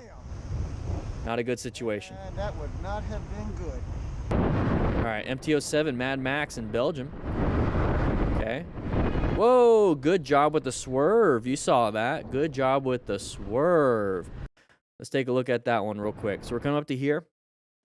We can't see around this vehicle too well, okay, but we have a good space cushion, so part of planning our ride is positioning for safety. So I would like to be off to the left a little bit more right here. So that's kind of important to me. Is this really like green? I don't think that's green. It looks kind of green. Let's go ahead and make sure. One sec, let's make sure. Ah, that's why. There we go. Had the wrong pen out. All right, so I like to be off the side so I have good line of sight and so I can see around everybody. That's a big thing for me. Uncommon thing, our person in front of us is swerving out of the way. Now it's our turn. Okay, uncommon, we're going to be in orange stage. Don't know what's going on. If you don't know what we're talking about, it's the MTC awareness stages. That's unit 1 in the basic Smart Rider course. We get up to here. Start to have a little bit of a panic, reach the front brake, but we are doing a swerve. We switched into red stage super quick. Thank you, Michael, for the donation. Was able to get out of the way. So in a situation like this, we might have had to swerve and accelerate versus swerve and brake, because we need to get out of the way at that point. We need to accelerate through, get ourselves in a better position. I have not been on a bike in a number of years, but enjoy your channel. It actually saved me from an open lane accident with my car yesterday. Michael with the $5 donation. Thank you so much. I appreciate it. Hey, he's got a quad lock. Pretty cool. All right, we're coming up to here. Intersection, orange stage, prepped and ready. Side of the vehicle. Don't know what they're doing. We're going to have to swerve out of the way because we switched into red stage during that. So right here, we're going into the intersection, prepped and ready. Okay, remember, planning our ride, locating hazardous situations. Intersections are hazardous situations. We have to assess if there's any relevant threat. We have a side of the vehicle coming up. Not good, side of the vehicle. Now we got to navigate if it becomes a threat. because right now it's not a threat. It's not in our path of travel. We're doing fine. Doing fine. Oh, it's in our path of travel. So now we're going to switch into red stage. Okay, he's going to keep going. Got to do something. Now, where's our escape? So part of positioning for safety is constantly finding escape paths. Well, we have a decent median off to the left. That's exactly what they did. They took it. You hear the acceleration. So it's not braking and swerving. He's actually accelerating and swerving to get himself out of there. Good job. Now we got to get back into our lane because we don't know if any vehicles are going to come into here and then head-on collision with us. Okay, now slow it back down. Get back to the speed limit because at a higher rate of speed, if anybody else comes out, now we're at a high rate of speed and a side of the vehicle. Let's get back to our speed, reset. So if anything else comes up, we're ready. I don't like this position for safety. I think you guys know why. Are we going to get hit? No, he's got a quad lock, though. That's pretty good. Link in the description for quad lock. Whoa, hey-o. Get back in your lane. Very good. Got a little panic going on, but he didn't brown stage it. Got a little red stage. Okay, are we just going to argue? Okay. Okay, we're not going to argue. We're just not going to do that.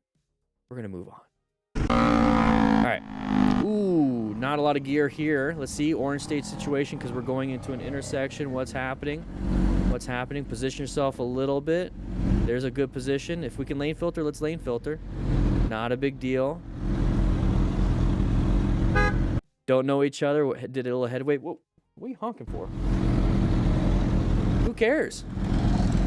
See, that's how motorcycles are. It's like, hey, what's up? And that's it. We're just moving on. Car didn't like it. Car didn't like it. Not a big deal, though. Okay, don't put yourself in a bad spot by speeding. Don't worry too much about that vehicle. That's considered an escalation. Just don't even worry about it. Don't even worry about it. I like doing a thumbs up. Anton Doomhouse. Oh, you gotta stop. You didn't stop. You gonna stop right here? Okay. Hey, we got some off-roading. Look at the road surface hazards. The road looks terrible. What are we gonna do here? Guest lodge. Okay, he's going to the guest lodge. Whoa! Going a little too fast. Not good braking on a road like this. All right, police ahead. Oh, what are we doing here, average rider? What are we doing? Oh, Jesus. We landed it. Okay. Doing fine. Make sure you wear some gear. We just talked about some gloves. Make sure you wear good gloves. You get some good tactile feel, good grip, so you can actually handle. Ooh, no, that's no good. Move on. All right. He didn't see you. He probably didn't see you. I thought. Why are you calling yourself out? I figured I'd just stop. Don't tell them what you're doing if he didn't see you. Let's move on. That's kind of embarrassing. Take it easy, man. All right, here we go. Lane filtering. Don't recommend lane filtering with semis. Ooh. Don't recommend doing that.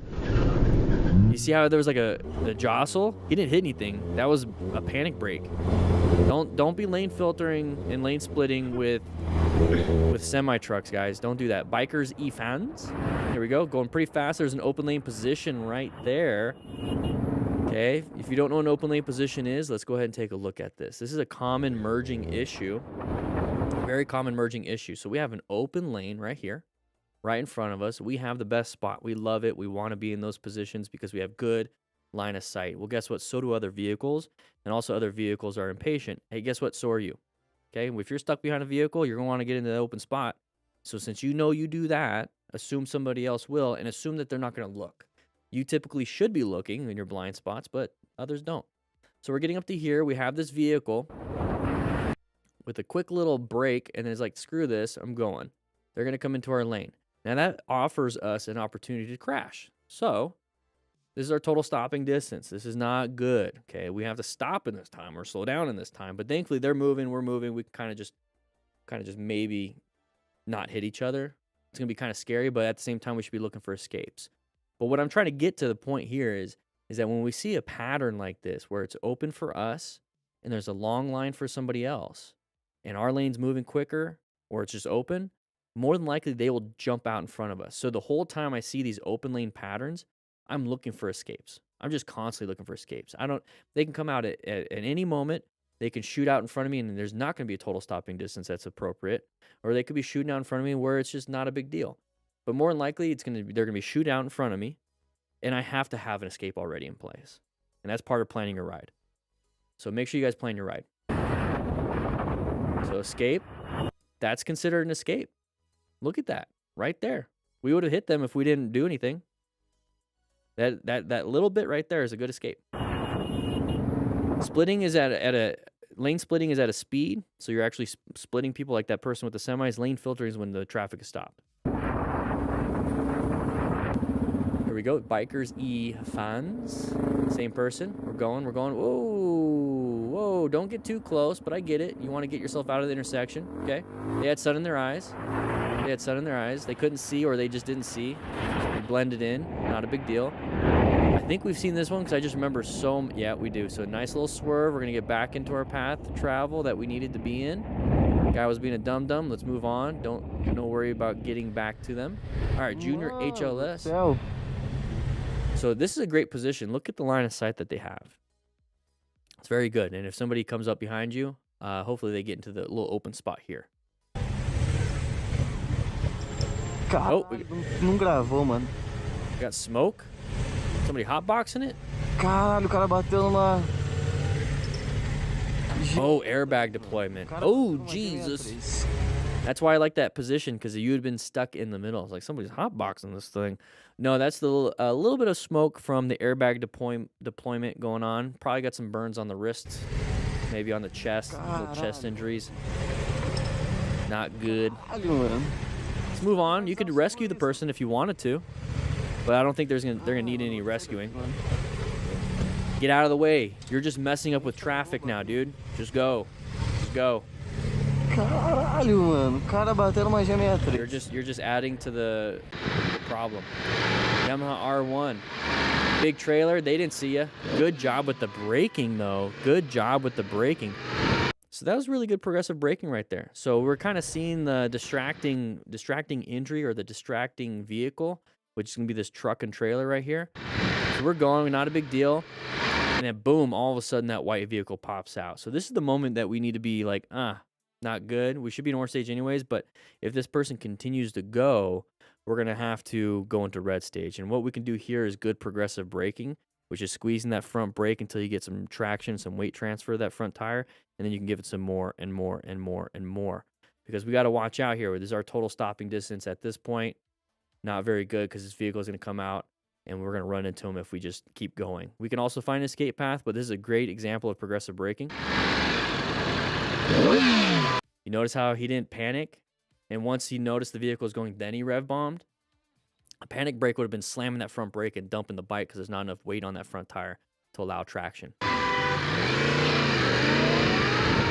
How you doing, Misha? How you doing, 7-year-old son? Now we're going to move on. Yeah, they're getting a little angry. It's a little bit of a panic-inducing thing, which causes you to get defensive. And then we're going to do that. Okay. All right, here we go. The Liquor Chronicles usually does pretty good. Let's see what happens here. He's a smart rider. Okay, didn't recognize that. Okay, but we didn't get up in their butt. We didn't fight for the lane. You guys, not do red bomb. We got too many sides of the vehicles here. People doing dumb stuff all over the place. Good job maintaining his space cushion. You notice that? Maintaining his space cushion. Very good. He's not right on him. That's a good space cushion lesson right there. Look at this whole time. He got in front. He didn't speed up to get right on him. And he didn't get up on him right now. Allows that space cushion just in case there's going to be a swerving left and right. Still maintaining his space cushion, not right on him. Allowed them to get further. Good space cushion. Maintaining speed with the vehicle in front.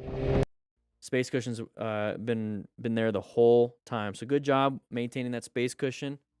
That's really important, because if you have to do anything, you want to have space to do it in. Here we go. Itasi. Going pretty fast around this. Passing on a line of sight issue. Okay, it's a corner still, so it's going to be orange stage. Uncommon thing. We have kids and vehicles and people and being dum-dums and side of the pedestrians. A little bit of a panic. Locked up those brakes. Same thing. Here we go. Kind of stuck with a Prius, obviously. Good line of sight. I would not do that. Got cut off. There's always a Prius. So this is what I'm talking about when it comes to line of sight. Okay, you can kind of see. Now look at the position we're in. Let's go back just a little bit. Okay, we're passing people. We're kind of doing our thing. Look at the line of sight. You can't see past the Lexus. Okay, let's ignore the Prius right now. Pretend it's not there. You don't see much. You don't see much. But now look at it. You can see the vehicle in front of the Lexus. And even better, you can see the vehicle in front of the Lexus. And we're still within our lane. We're not in the other part of the lane yet. This is a good position. I would maintain a better space cushion, so I'd be separated more. But when I'm talking about lane positioning, look at that. And guess what? This is also your escape, just in case something happens. This is really good. Ignore the Prius. Try not to lane split, because we're going at speed. Traffic is not stopped. But you are putting yourself in a lane splitting position because you have good line of sight, good escapes. And if we just increase that space cushion, you have a good position for safety. Welcome, Misha. Welcome, welcome, welcome. Car body language, exactly. Never try your luck with a Prius. Tassi, FZ09. Ooh, are we locking up the brakes here? Are we locked on an FZ? Shouldn't we have ABS? We are. I think we just kind of like... Did we turn off ABS?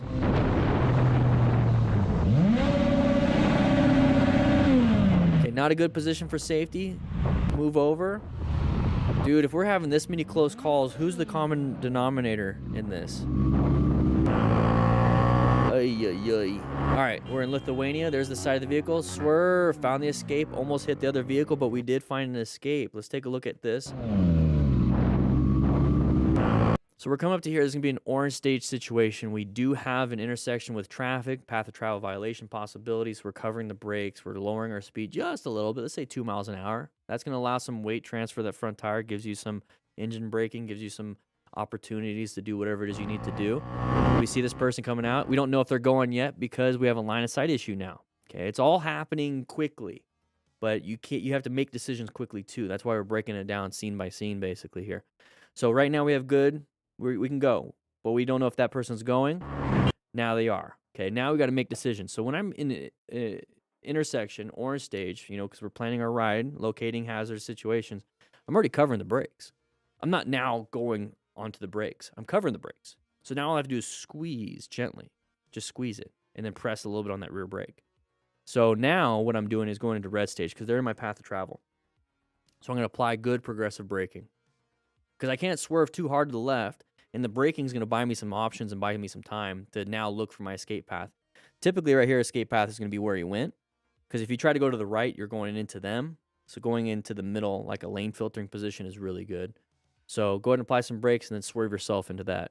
And that's exactly what happens here. Would have hit him. Would have been an impact if it did not find that escape path. So great job, Vegas with a J. Whatever. Good job though. Almost crashed. Prevented it. Did a good job. Biker has been traveling around Mexico for 10 months when things took a sudden turn for the worse. Okay, so this is probably like a really high conflict video. And more than likely, I'm just going to go hit skip because big channels typically have this. And then like Viral Hog will have this one because this is actually kind of crazy. So if you want to watch this, go to Moto Madness. It's shots fired, no life, like the bike life. You could tell it's right towards the end. So basically what happens is you get pulled. He's switching over. These dudes decide to motorcycle jack him. They got guns. They get him to going. Look at that. He's got a gun going. Going to shoot him. I think they actually fire at him. He got a Columbia backpack, so going on an adventure. Still shooting. Still doing all that stuff. Highly dangerous situation. It's up to you if you want to fight for your bike or not. Some people will just because the bike is their life. It quite literally has everything that they have. So it's up to you if you want to do that. Risk your life. Was able to push them away, and they took off. They don't like it when people fight, but at the same time, they have a gun, and you You know, if you do or don't, it's up to you. And was able to move on. So overall, pretty scary situation. Thankfully, everything's okay. But like I said, Viral Hog or those people juking media will copyright everything. So I just wanted to show you guys a quick little thing about that. Pretty scary situation. Once again, go out, check out that video. But sign up for the Basic Smart Rider, the MTC Rider Academy, and take our course. You'll learn a lot. You'll become confident, and I'll see you there. Whew. They don't have 2A there, I don't think. They don't have the Second Amendment there. Dun, dun, dun. Dun, dun, dun. Dun, dun, dun. Dun, dun, dun. Dun, dun, dun, dun, dun, dun, dun, dun. Dun, dun, dun, dun, dun, dun, dun.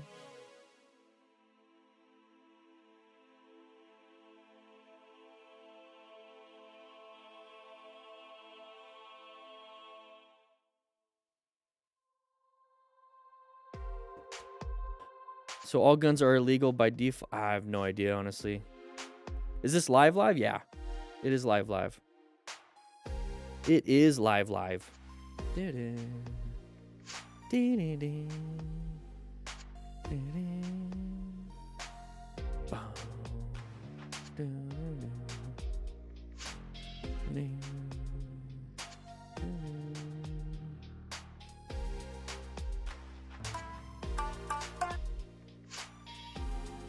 Got another video. Oftentimes during emergencies, you say, that's their emergency, not mine. Were you taught that as a firefighter? Yeah. Yeah, I was taught that as a firefighter. So it's not your emergency. They're the ones in the situation. And if you create an emergency for yourself because of it, you are also now in a panicked and emotional state.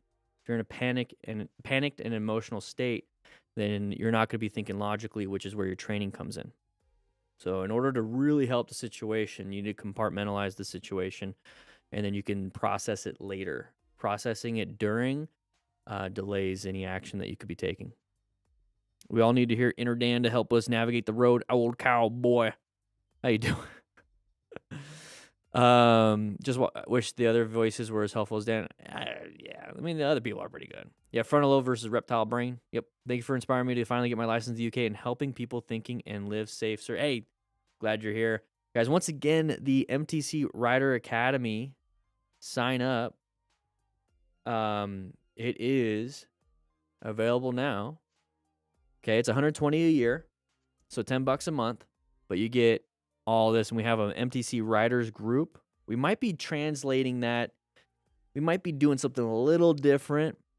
Right now, the Discord is, like, I pruned about like 2,000 people out of the Discord that haven't been on for a while, but I'm reestablishing the DDFM crew, and we might be creating our own Riders group, an international Riders group, and we're going to start locally here in Tucson. My main focus is getting the course out and about, and then obviously creating good content for you guys. But I want to get back into doing community stuff now that COVID is just, it's not a thing anymore. And people aren't so worried and businesses aren't shut down, and there's a place here locally that we can host some events. And I was thinking about really just kind of doing some of these lessons out in public, and then kind of doing hangouts, buying some pizza, buying a couple boxes of pizza. We hang out for a couple hours, and then we just take off. We either go for a ride, we do some parking lot practice, or we just end the day right there.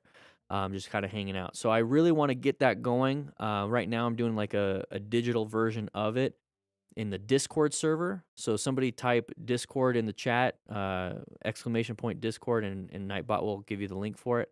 I need to change it from actually 10,000 members. We don't have 10,000 members. We have like 7,000. Let me go ahead and change that. Okay, that's still good. Still good. But yeah, this is the MTC Rider Academy. We have the basic Smart Rider course. There we go, Prodigal. Thank you. I see you everywhere, Prodigal. I love seeing your comments on the MTC YouTube channel over here on DanDanTheFireman. Dude, you've been like was that 2-year beard right there? Jesus. All right, so this is the MTC BSR, the Basic Smart Rider course. This is our master class that we have if you want to be a smart rider. I'm actually going to change it because right now you have to take one and then the next and the next. Each one's a prereq. I'm just going to open it up. You guys can take them in whatever order you want. But right here, Unit 2, Intro to Motorcycle Protective Gear, Basic Rider Skills. Look at all these things. And right now, Unit 4 is being pushed out. We're getting lesson 2, 3, 4, and 5 out by the end of the month. And it's going to be different stuff. And then Unit 5 is going to be about rescue. So we got that. And when you sign up, you get access to the MTC library. So right now, this is what we have here. So this is the very first, that's the old book. You can read it, but you can download the drill booklet, the rescue card, and how to buy a motorcycle for beginners. So you can download like $50 worth of ebooks right now as soon as you sign up. And you get the course. And you get the Smart Rider drills. And so if you want to practice your drills, or you want to practice your U-turns, figure eights, tight turns, your slow speed, your start and stops, the friction zone, all that stuff, this is just a very fun way of doing it. You get the downloadable, the phone-friendly version with it. You get the dimensions and setup, the easy, moderate, hard, and expert drills. And there's the phone-friendly version right there. Guys, I mean, for $10 a month, I mean, I wish I could make it cheaper, but with inflation, it's still $10 a month. So right here, join today, MTC Rider Academy. We have quite a few members. Pretty excited about it. And if you really want to support the channel, if you really want to support the training we do, sign up. Sign up. All right, let's get this out of here. Let's get that out of here. Let's put, nope, that's the date. Oh, Jesus. Here we go.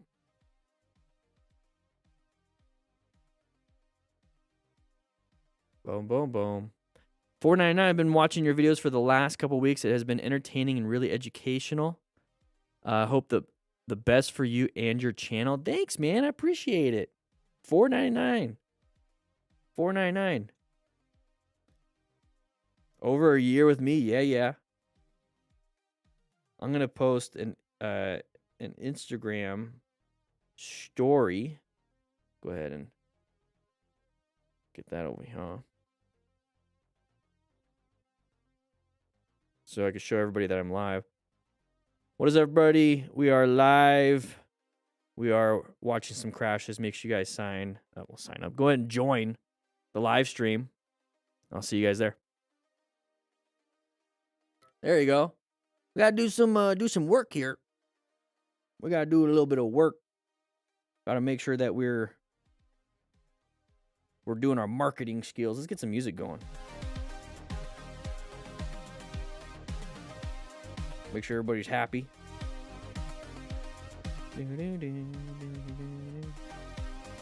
So they don't get to see the first video unless they go.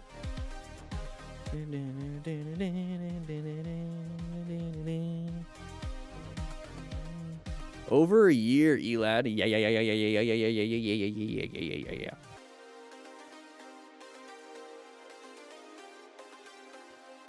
Instructor Corey, I think we got to do something. We'll take a look. We'll take a look and see what we can do. We're launching an affiliate program for the MTC Rider Academy. So if you make some sales, you get some monies, some stuff like that. We'll see how we're slowly launching. I think once the course is done, I think we can just keep talking on the chitty chats with the emails. I think you might have sent me an email, and I have to get back to you. I think I got to get back to you. I've been out of town for a while. How do you cover the Bill? Need to do a cover of Bill Nye the Science Guy, but Dan the Fireman. I want to, Pride. I might have to hire somebody. That's a lot of work. But I think that'd be a great intro.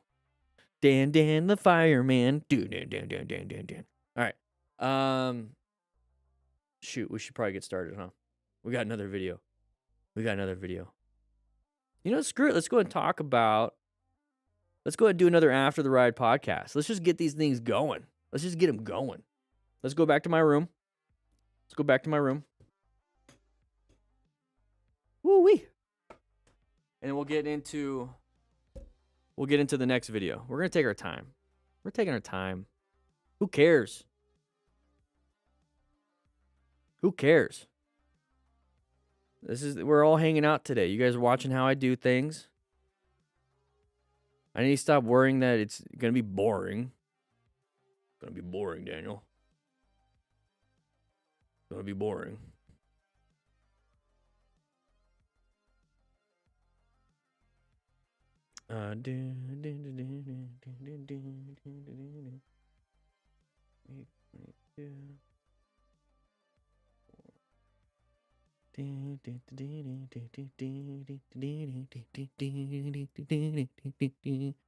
Stranger danger.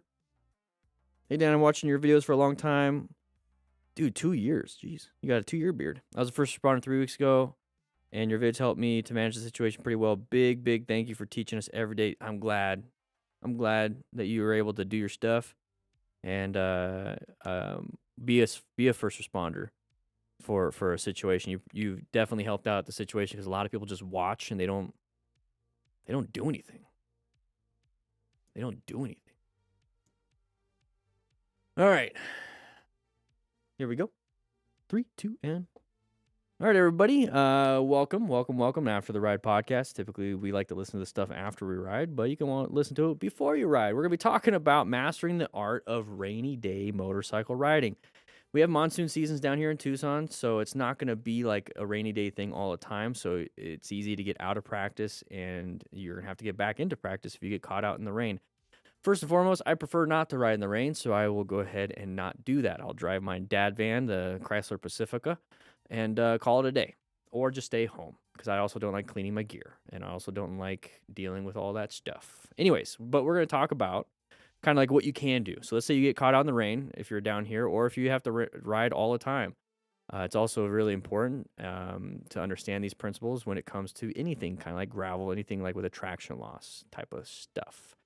Write in the comments if you have any tips of your own, especially if you ride all the time in rain, because that's very important to hear that. And part of being a smart rider is teaching and mentoring. So teach me.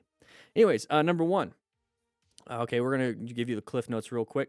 So number 1, modulate your speed, increase your following distance. Number 2, ensure smooth inputs like braking, accelerating, and turning. Number 3, avoid slippery surfaces, which is going to be kind of difficult when it comes to rain riding. But, like painted road markings and metal surfaces, like those big metal things that they put over road construction. Visibility is very important, so use your headlights and high visibility gear if you can. So if you get caught out in the rain, it might be a little bit difficult, but before you go out and it is raining, see if you have any. Watch out for oil buildup on the road, and that's typically within the first 30 minutes to an hour of riding. So let's go into it. So modulate your speed and increase your following distance. So the best way you could do that is just adjust your speed.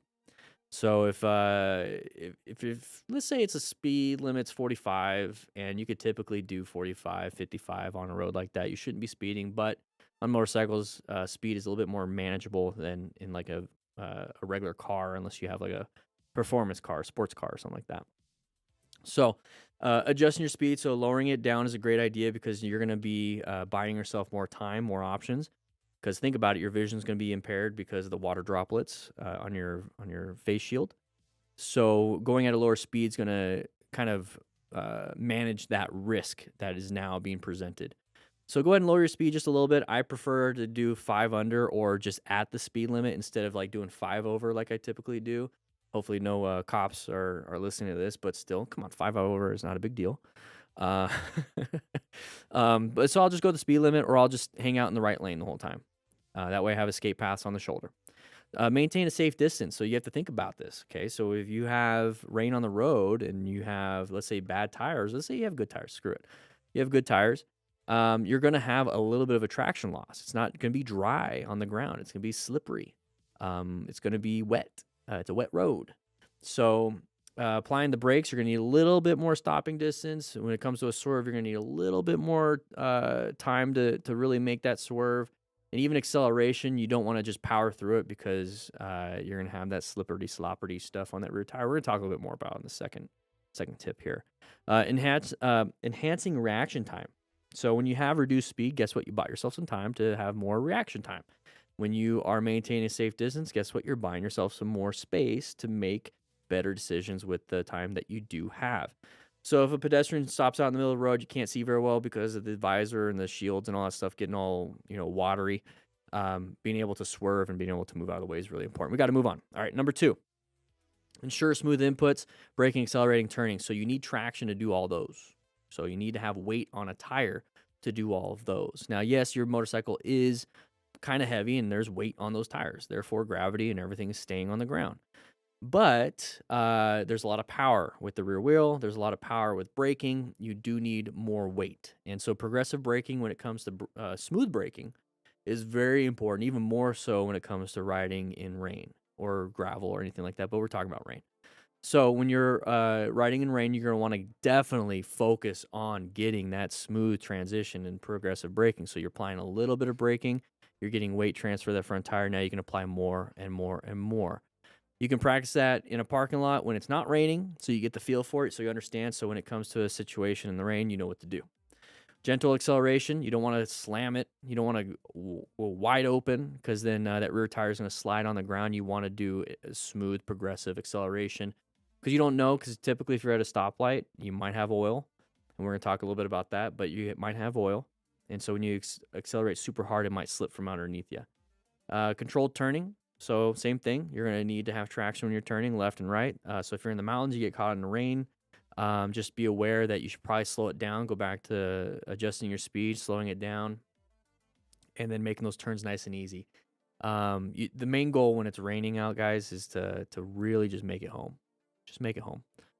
Avoid slippery surfaces, painted road markings, and metal. So painted road markings, typically, I've heard from different places, different municipalities, different budgets, that some people or some municipalities, some cities, towns, whatever it is, that whoever's doing the streets, there you go. Sometimes they put in the granules into the paint to make it more like sandpaper, but a lot of people don't do that. So when you get onto that paint, it is wet and it's just going to be non-grippy. You're going to slip and slide on it. And if they painted the whole road with that paint, everyone's going to be all over the place. So when you add water to it, it's just going to slide. So when you're crossing over any painted lines, like if it's a slotted line and you're making a lane change, it can be slippery. If you're turning at a stoplight or stop sign or whatever, and there's painted lines, it can be slippery. So when we talked about turning, braking, accelerating, be very careful with those slippery painted lines. Okay, so be very careful with that. So like crosswalks, arrows, at intersections, just trying to avoid them. You can practice avoiding them when it's dry out, so that when it becomes wet out, it's just second nature to avoid painted lines. I just don't trust them myself. Metal surfaces like those manhole covers, those grates. Anybody here from the near farmland where you have cattle guards, those are kind of scary. Railroad tracks, those big metal plates that they put over like construction work, those will get wet and those will get slippery, right? Justin's motovlog. Super unsafe to accelerate, turn, or brake on those. So just try to avoid them as best you can. If you have to go over them smoothly, maybe even roll off the throttle gently when you're going over it, and then accelerate once you get off it. Just kind of coast over it, okay? So best thing you could do, like I said, is just to avoid it. So try to find the best path available, go around it, don't go over the arrow, don't go over the metal. Just practice your positioning for safety by doing that, okay? Remember, plan your ride. Visibility is key when it comes to this, okay? So your headlights should be on. I believe all motorcycles have an automatic always-on headlight, but you might want to use your high beams here and there. It's up to you, because if it's low visibility for you, it's probably going to be low visibility for everyone else. So you want to get their attention through lights, and then also not blending into the background. That's why you wear high visibility gear, okay? So use your high beams. If it's legal in your area, get some underglow. It all depends on your area and the local laws, state laws, and everything. Typically, you can't have blue and red flashing lights like your emergency vehicle, but some states allow like amber lights. But it's up to you. This is kind of fun. I had them on my Harley. They were interesting. But at the end of the day, it's your goal to just avoid hitting people. So reflective gear is also a good thing you could do. High vis. Maybe get like a high vis over jacket and put it on top of your You have your motorcycle jacket, so you can just be high vis. It can help. It doesn't hurt at all, but it's kind of important. And some of those jackets are rainproof, so that's really good. So that way you're not losing your heat. So what's happening here is you have conduction, convection, evaporation, all these different things, and it's much easier to lose your heat when it's wet, and that's why your body evaporates the sweat off your body. So think of all that rain as just a torrential sweat that you got going on, and all the wind that you're creating basically by traveling through the air at 40 miles an hour is going to evaporate off your body, which will pull heat away from your body and make you start to shiver, which makes your inputs on your motorcycle bad. So it's very important to get some rainproof gear when it comes to that. Okay. So number 5, okay. Watch out for oil buildup on the road. Typically, you're going to see that at intersections. You can kind of see that when you're just going down the street, but hopefully the streets are, I believe it's called crested. Not crested, but they're banked well. They're whatever, to where everything runs off to the sides of the roads. So if you think about it, you got oil in the middle of the lanes, and it's going to be sliding to the sides of the road. So where would be the best position for safety? It's probably going to be closer to the middle of the road, so that when it does slide off, it's not sliding off towards you when you're deciding to be on the sides of the roads. So crowned roads. Thank you, Instructor Corey. So it's really important to get towards the middle of the road as best you can. Obviously, don't ride in other people's lanes and everything like that, but be very wary of the middle of each lane, because that's where the oil will come up. So what's happening here is when the water hits the ground and oil doesn't like to mix with water, the water goes to the bottom and the oil gets lifted up. It's a surfactant. And then it starts to slide with the water off the road. Well, guess what? When you ride over that watery / oil, well, your tire gets to touch it, and then it gets to put on the road, and then it just slides. So the goal is to not hit any of that, and you see a lot of it at intersections. So park off to the sides of the middle. So there's like a left, center, right. I like to park off on the left. If that makes sense at intersections. So you will have reduced traction, and it's going to cause you to have to scan ahead. So you're going to have to scan ahead pretty well, and it's going to be difficult with the raindrops on your face shield. And if it sounds like I'm really talking about not riding out in the rain, it's because I don't like to. Some people love it. But for me, I have a kind of a negative bias when it comes to riding out in the rain, because there's just so many different factors when it comes to having a possible crash or close call. Not just because your skills are not there, it's because other people and their skills are not there. So it's really important to do absolutely everything possible not to crash and have a close call. And that's why we have the MTC awareness stages. That's why we have our plan method that we talk about. We wear full gear, Smart Rider principles. And the best way you can become a Smart Rider is joining the MTC Rider Academy and taking the basic Smart Rider course. We talk about so much of this stuff, but I'm just trying to add more and more and more to your skill set, more tools in your tool belt, just giving you the awareness. But once again, write in the comments if you ride in rain and you have some really cool tips and tricks that you've picked up through your experiences, maybe experiences from friends, and share with the class. But with that said, hope you guys ride safe, be safe, and I'll be seeing you guys later. That was a podcast. I'm planning on doing like 10 to 15 minute podcast episodes. I don't want to do hour-long ones unless I have a guest. What do you guys think? Think of that as just like you're thinking, and then my goal is to add visuals, because it's a YouTube podcast. So I want to add visuals. But imagine if you're just driving and you listen to that. There's a quick 10-minute tip about rain riding. 5 tips about rain riding and why. Let me know.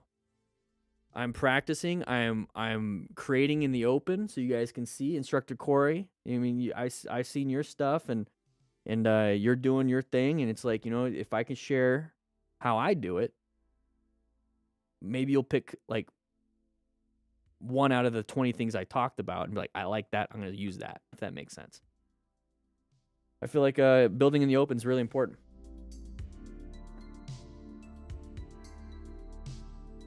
Could Treat Williams have avoided the crash or perhaps we're more... I must have missed something. Justin's Motovlog, welcome. 12 months. Yeah. You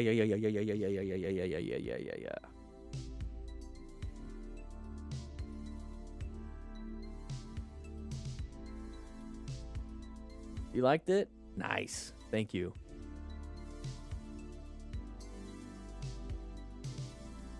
Seth, you're firefighter 2, tier 2. Are you talking about the retirement? Are you in Arizona?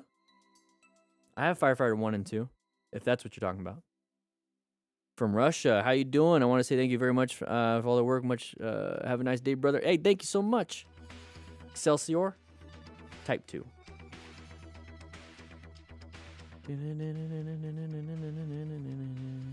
Graphene wax on the... Are you talking like on your chain? Wildland. Oh, your wildland. Oh, nice. Follow the tire path in front of you. The tire displaces more water. It lets our small tires grip better. Exact. John the bike man. I don't know why I didn't say that. I do that too. And their tires kind of put you in like the left or the right of the lane. So I choose like the left tire, if that makes sense. I don't know why I didn't bring that up. Oh, for the painted part? Oh, you're talking like, I don't see why. I don't know about graphene wax. Graphene, that's interesting. I know like ceramic coating type stuff.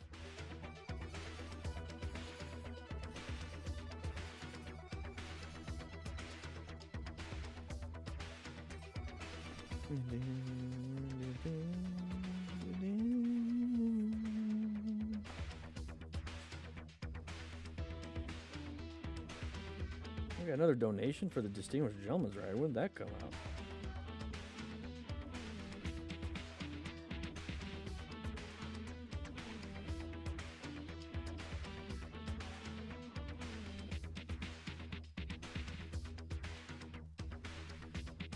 We only got one video done. We got 5 to go.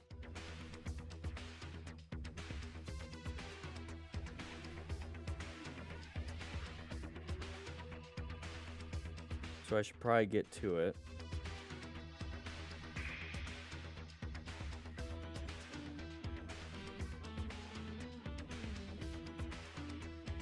Just 1 second, everybody. What's up, Z Cool? How you doing?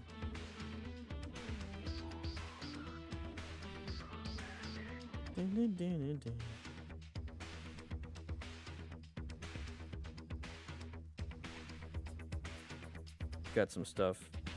Got some stuff.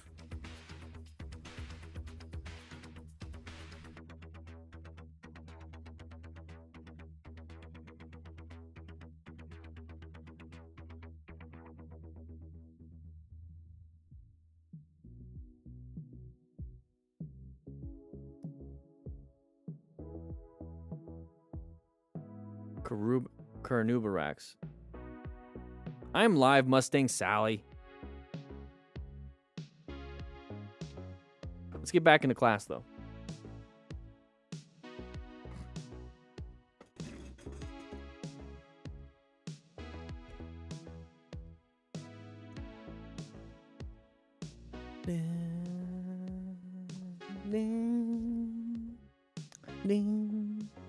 I think we got to power through these.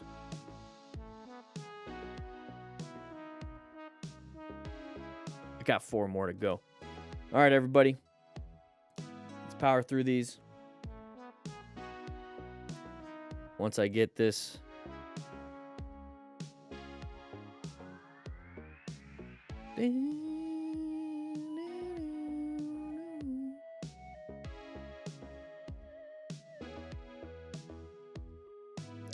Boing.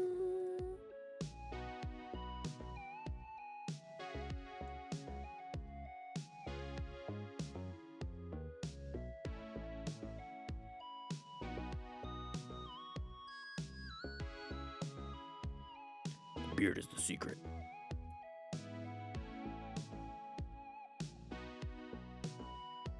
All right, everybody, here we go. We're going to jump into this next one. Let's go ahead and turn the music down just a teeny tiny bit. Hit that record button, and let's jump right into this Moto Madness video. 17 riders having a worse day than you. Ooh, hey, doggo. Oh, dogs. Oh, he looked at his paw. That's not good. Mo Show 1000. A situation where the driver, for some unknown reason, decided to ignore this rider. Okay, watch out for this weirdo on the left. There's a side of the vehicle coming out. Not a big deal. We got another side of the vehicle up here. Anybody turning in front of us? What are we going to do? Hit him? Ooh, find and escape. You notice how he didn't escape? He had his quad lock, but he didn't escape. Let's take a quick look. He's got to check his pants after that one. We're coming up to here. We're going to go straight. Okay, we're in the center of the lane. Okay, there's left, center, and right. Okay, the whole goal is to find that escape path because we are planning our ride. We didn't move. We pretty much not locked it. I didn't hear it, but we applied pressure on those brakes. Maybe ABS kicked in, but you notice how we're not out of that middle part. If we swerved into the right part of that lane, then we'd be good. And doesn't that guy right over here look like the dude from Arrested Development when he's walking through the field all sad? Somebody, you guys know what I'm talking about? Please, somebody tell me. Oh, okay. Anyways, going up through here. Yeah, target fixated. What we need to do is that we see this. We need to go into red stage. We need to swerve. We need to swerve to the right. Okay. We got very lucky here. Typically, this is a crash, but we got very lucky. So we need to do something. I think we went into more of a panic. Okay, I think we went into a brown stage. Dating myself just a little bit. You got it, Prodigal. So right here, he's got to calm down, calm those nerves, be very careful. Angel or not, here we go. Okay, good position. Can see very, very well. Watch out for open lane patterns. Don't hang out. Okay, and we're going to go ahead and go in between vehicles. There's an open lane. That person's switching over. Get yourself out of the lane. Get yourself out of the lane. Move on, move on, move on. Go, go, go, go, go. Get away from them. Yeah, she's telling you to go because she wants to get into your lane again. She's like, go. George Washington Bridge. See how our lane is moving and there isn't? Big bike, small experience. Okay. We got people coming into our lane because of parked vehicles, not a lot of road for the traffic to go. Find the escape. Find the escape. And a dog. Dude, you got hazards all over the place. Wow. Didn't even see that. I got distracted by the actual road surface hazard. Dude, control your dog, man. Warriors. Confident driving at high speed of the driver on the Okay, watch out. Crest of the hill. Can't see much. Can't see much. Do not try to find an escape. Ooh, you done screwed up now. You damaged your bike, dude. So that front tire hit it, knocked it up into the engine. Probably stolen if he's just gonna keep going. Having a little joyride with a stolen vehicle, you think? Let's take a look. Doesn't know how to ride. overconfident driving at high speed. Doesn't know how to ride. Got the convict, everything. Nice little hoodie. About the spectacular and Damages the bike. That was a terrible choice. You have road surface hazards all over the place near gutters and stuff. Completely damaged his bike. Unless he ran over like an oil can or something and it shot a bunch of oil on his engine. It's just steam. It's just burning it. He got lucky he didn't crash. Got lucky he didn't crash. Don't be dumb like this.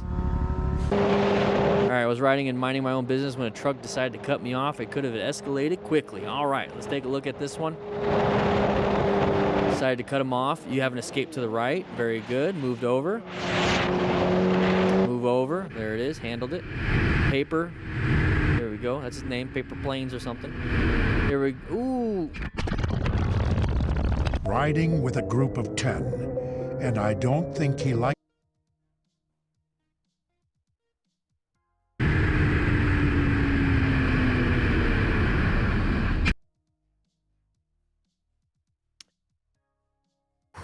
Let's take a look. All right, so we're going around this corner, going pretty fast. We have full gear. Probably not going to help too much in a situation like this. This full gear does help quite a bit when it comes to abrasions.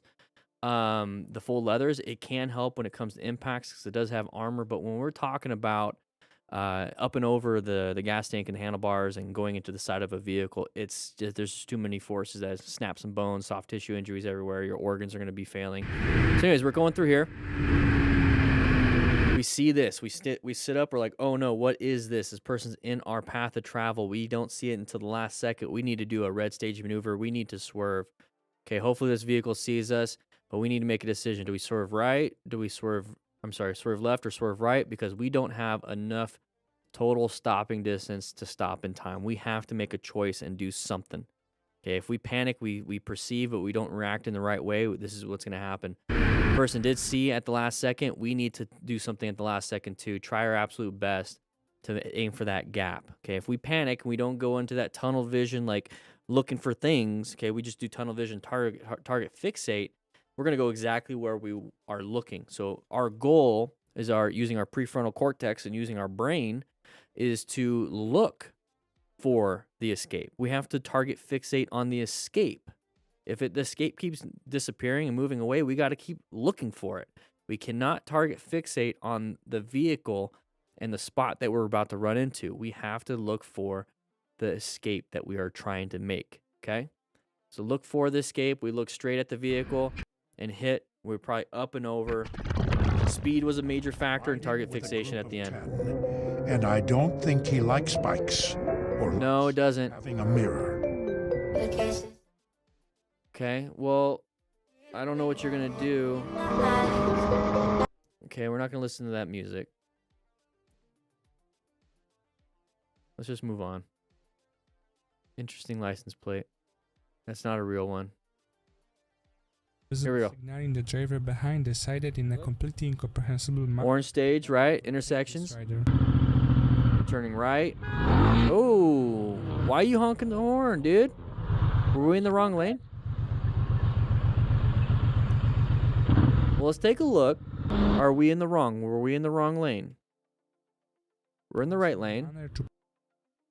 So it seems like that person in the far right that honked at us were like it was in a parking lane. You notice how the curb kind of curves out? Like we're the only ones in a lane. Probably overtake this rider. Unless we were lane filtering and we turned in front. You know what I mean? Gotta be careful with that. If you're lane filtering and you want to turn in front of a vehicle and they just take off, they're gonna hit you. They don't have to wait for you. You gotta be careful, dude. Get out of the road. All right, Angel Knot, here we go.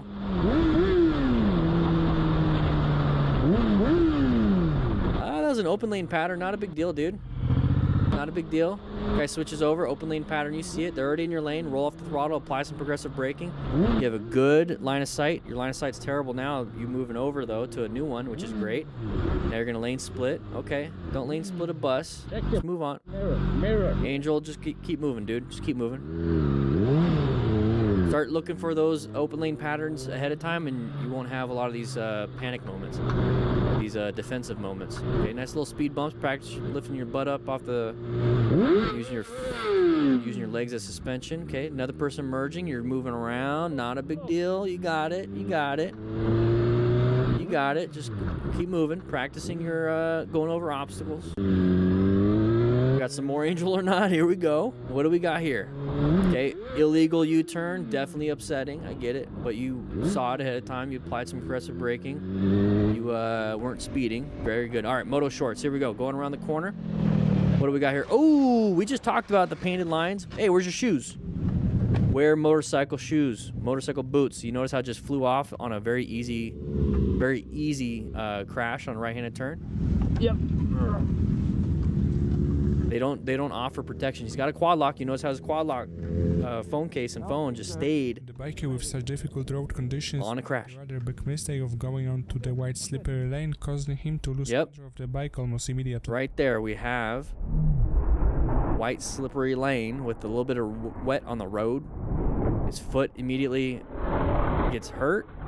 Everything gets damaged. Look at you can see on the shoe how it got tore up immediately. Look at on the front. His toe box just got ripped up. This is why you need to wear those motorcycle shoes and boots.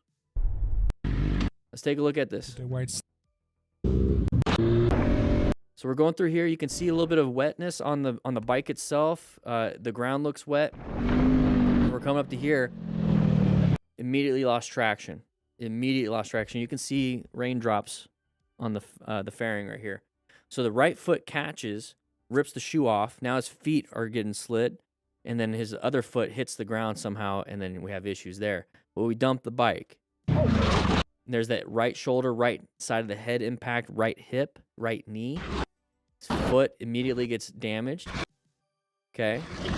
Other foot gets damaged. So That's what the shoes do. They protect in situations like this. The motorcycle shoes and boots and everything is not going to protect a car from basically smashing your foot into the side of your engine. It's to protect this kind of stuff. If you do crash, it's going to keep those boots on.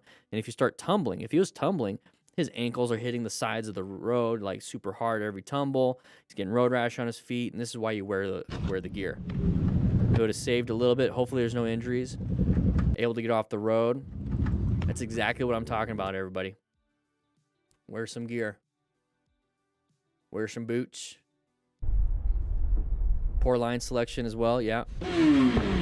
All right, we've seen this one. Pulls out in front of us. Liquor Chronicles handles it. This car pulls out in front of this guy. There's just a bunch of stuff. Gotta go that way. Bunch of stuff.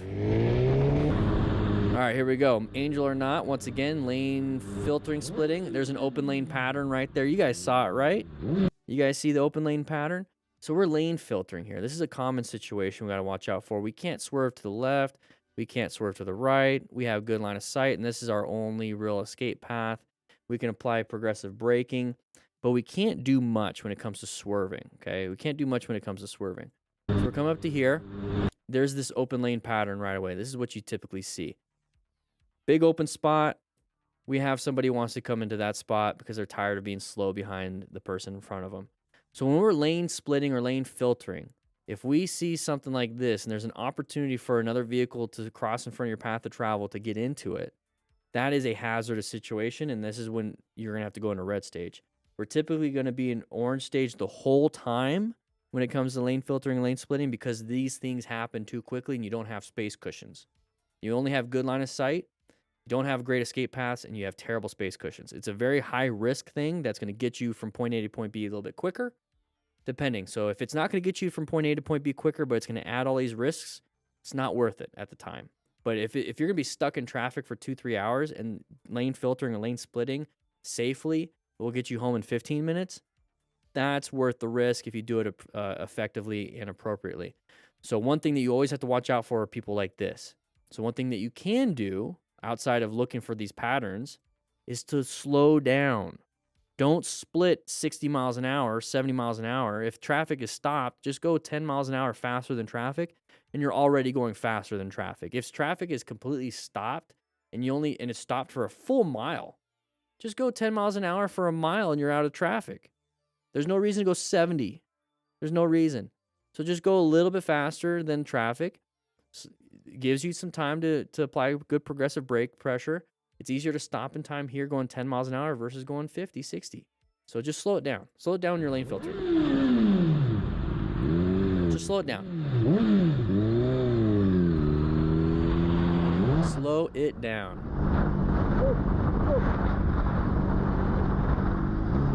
Slow it down.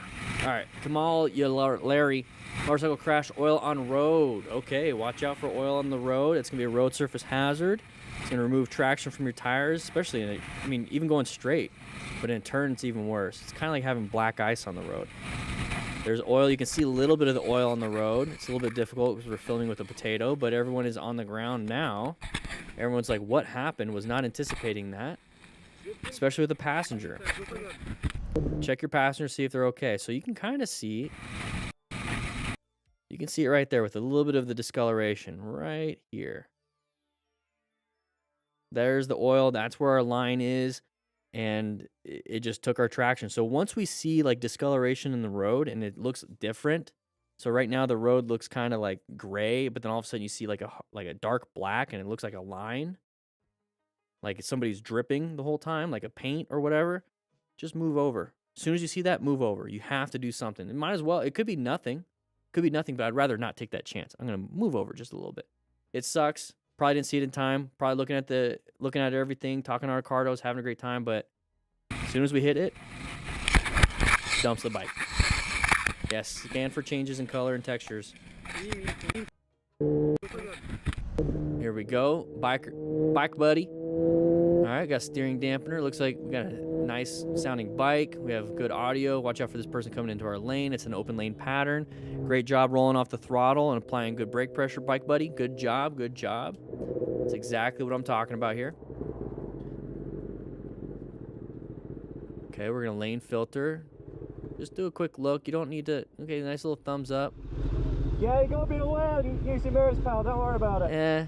Yeah, no. I just prefer not to say anything. It's easy to do in a It's up to you, but he's doing it a nice way. Doing it kind of a nice way. I just prefer not to even bother. I don't feel like educating one person a day. That's why we do these live streams. We do thousands of people a day. Angel or not, here we go. Another angel or not. We got another lane change. We're just gonna get upset by that, even though we're in the far right lane. We're gonna keep going. Whatever. We got more angel or not. Okay. Okay. Let's just do this. Signals. Bike life Meech. Okay. What do we got here? We're gonna turn left. Oh, we got somebody up ahead. On this bike, I was not gonna do it up first. Ooh, was not paying attention. I see him. Was not paying attention. Oh my God. So they're talking either on, or he's talking either on his Cardo Pack Talk Bold, which you guys can get down in the description. But yeah, was not paying attention. It was definitely white stage. You're absolutely right, John the Bike Man. Zoned out because we're communicating to somebody else and not focus on the road. Focus on the road, communicate when you can.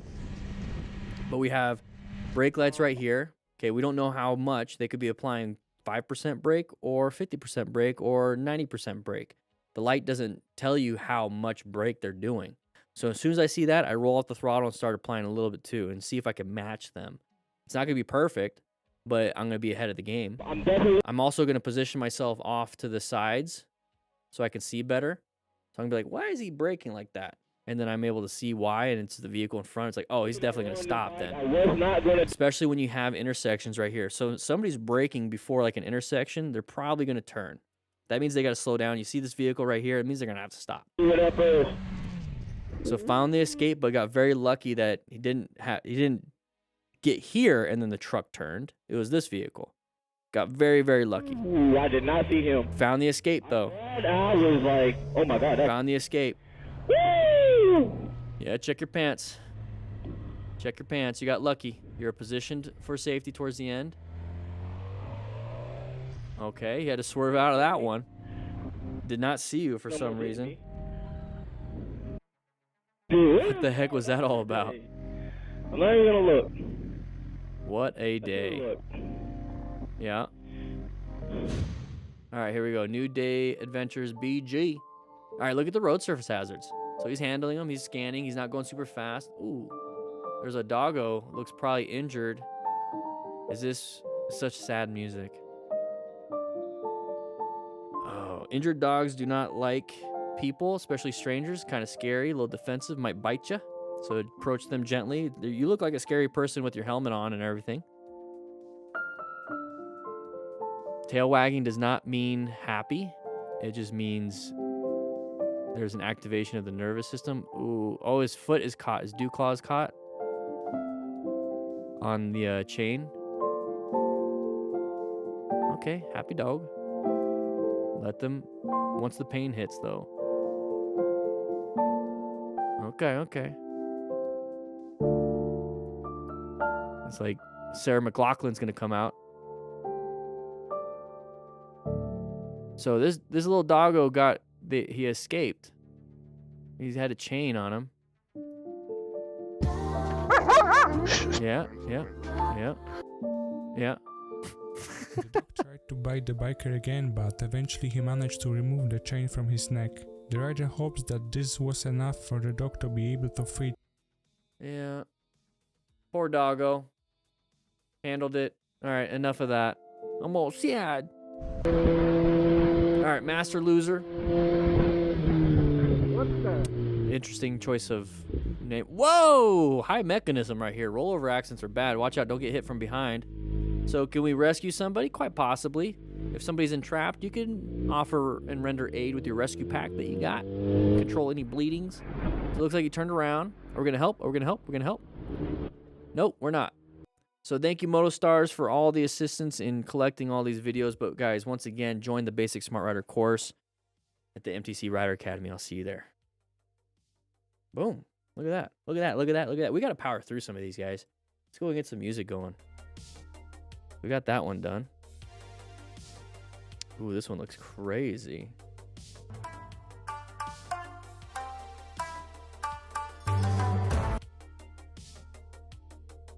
So once again, guys, sign up for the MTC Rider Academy. $120 a year, so $10 a month. You get access to everything here.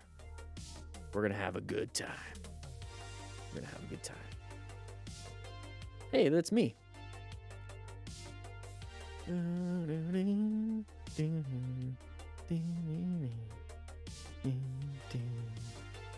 Exactly. Exactly. It's good to have all that stuff.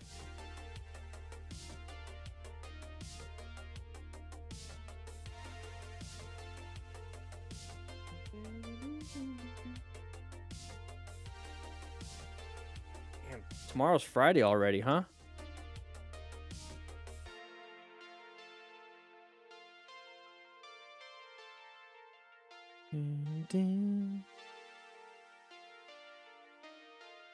What else do we got? We got how many more videos do we have?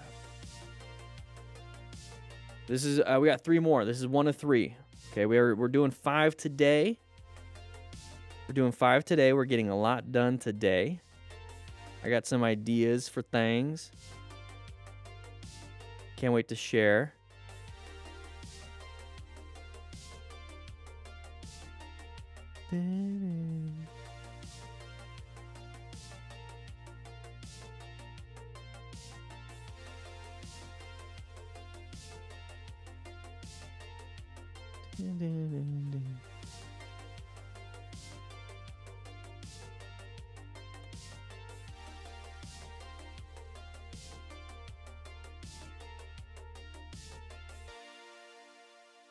$30 feet of paracord for the win.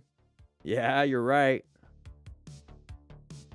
Paracord, super helpful. Super duper helpful.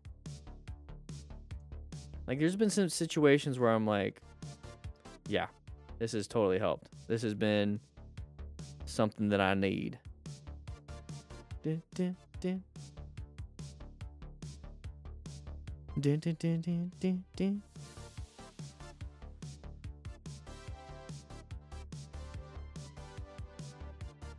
Dun, dun, dun.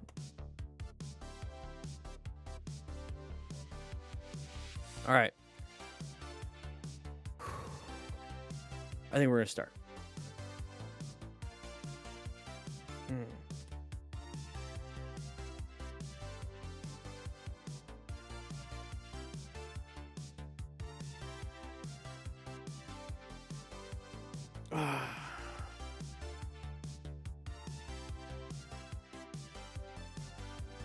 All right, guys, let's go and take a look at this one. Let's hit that record button. All right, guys, let's take a look at this MotoStars Biker in Trouble crazy motorcycle moment. So if you guys want to watch the original video, it's at the top right there. That's the title of their video. Let's take a look. Hello, Gino Mac. you can make it. Today I've got another Bikers in Trouble episode for you. Okay, intersection, orange stage, prepped and ready for that. Okay, what's happening here? We don't know, so we're going to cover our brakes. Open lane pattern, found the escape. Look forward, you're going to run into that red vehicle. Handled it really well. So we have this. This is what it looks like. Okay, we have that escape path we got to shoot for. Did great. Did absolutely great. Was supposed to be prepped and ready for anything dumb like this. Got over. But now we're in the other lane, so I'm looking more to the right side. There you go, the right side. We're in the other lane. Instead of looking forward, we're looking at the people behind us. We're going to run into that red car. So be very careful with that. Focus, focus, focus. Great job with the escape, though. I don't know, Gino. What's up? I don't know. All right, let's move on. Commander Karos. Okay. What do we got here? Intersection, another open lane pattern. Somebody wanting to come out. Oh, wrong way driver. Uncommon thing in a common situation. Blocked off that whole road, but that was kind of a weird situation right here. You notice how we're going through an intersection? We should be in orange stage anyways. But look at the pileup of vehicles. At what point is one of these trucks, vehicles, whatever, going to come into our lane? I don't want to be off here.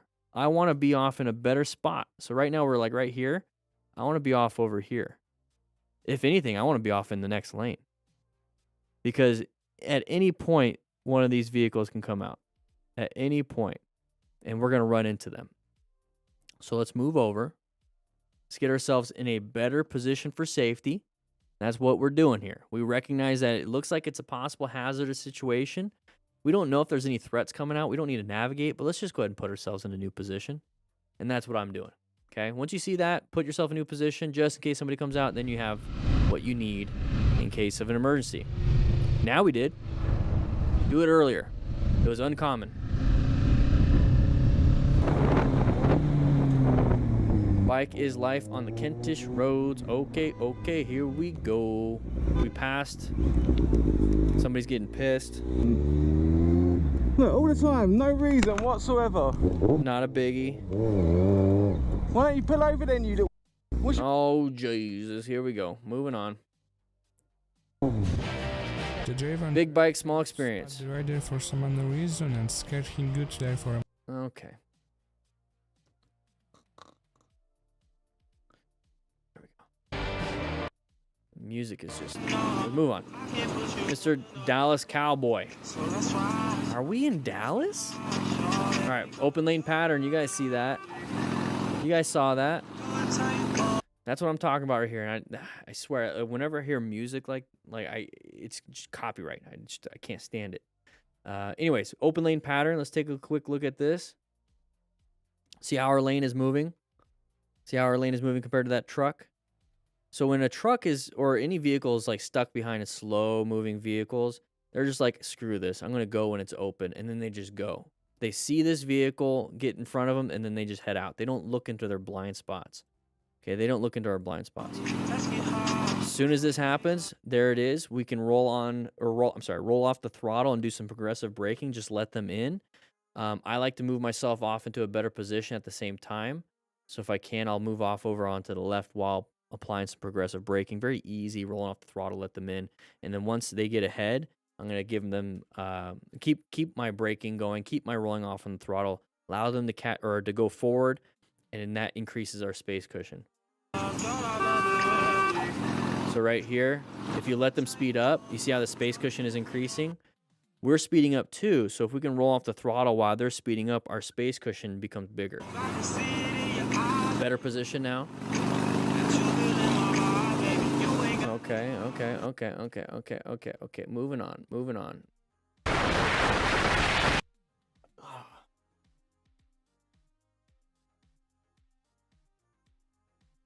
Too much wind.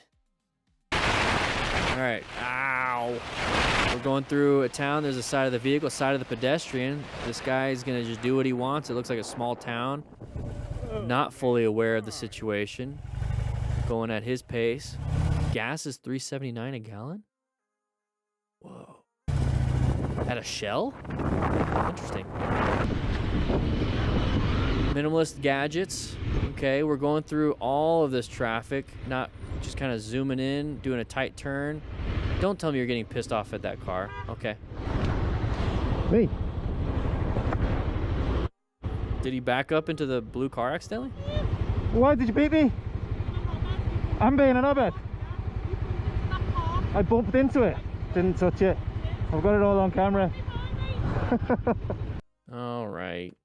Let's move on over here. Not a big deal. Just people interacting with each other. Soul FPV, here we go. admitted that there was loose stones on the bed and it was these that... So we got some gravel. Sharp left turn right there. It says sharp left turn. Ooh, loose gravel. There's loose gravel when we hit the wall. Ooh, his right leg. No armor. Damaged. All right. And it was these that surprised him on the turn. So right here, there was loose gravel when we went off road. I feel like we were just going too fast for the area. Maybe he hit some gravel, which caused him to panic. But look at, he's got his left foot out. He's got his left foot out because he's trying to Flintstone it. Well, that's not his left foot out. I don't know. Anyways, working up to here, hit some gravel, went too fast, right into immovable objects, basically, compared to your body. He is completely damaged. This is where we need to start rescuing our buddies, because this is where you can break that leg and have an open fracture where blood's just coming out. And if you have a tourniquet with the rescue pack, we sell rescue packs. They're trauma kits. You get a booklet, you get a bunch of stuff, you get the card right here. You can apply direct pressure, but if he has multiple injuries and it's just you and him, and he's bleeding out of his leg, but he's also bleeding out of his arm, use a tourniquet on one, and then apply direct pressure. And if you have to pack the wound, we have plenty of stuff for that. But this is easily something where a bleeding control needs to be applied. Oh, his leg, his right leg. I mean, look at the wall he hit.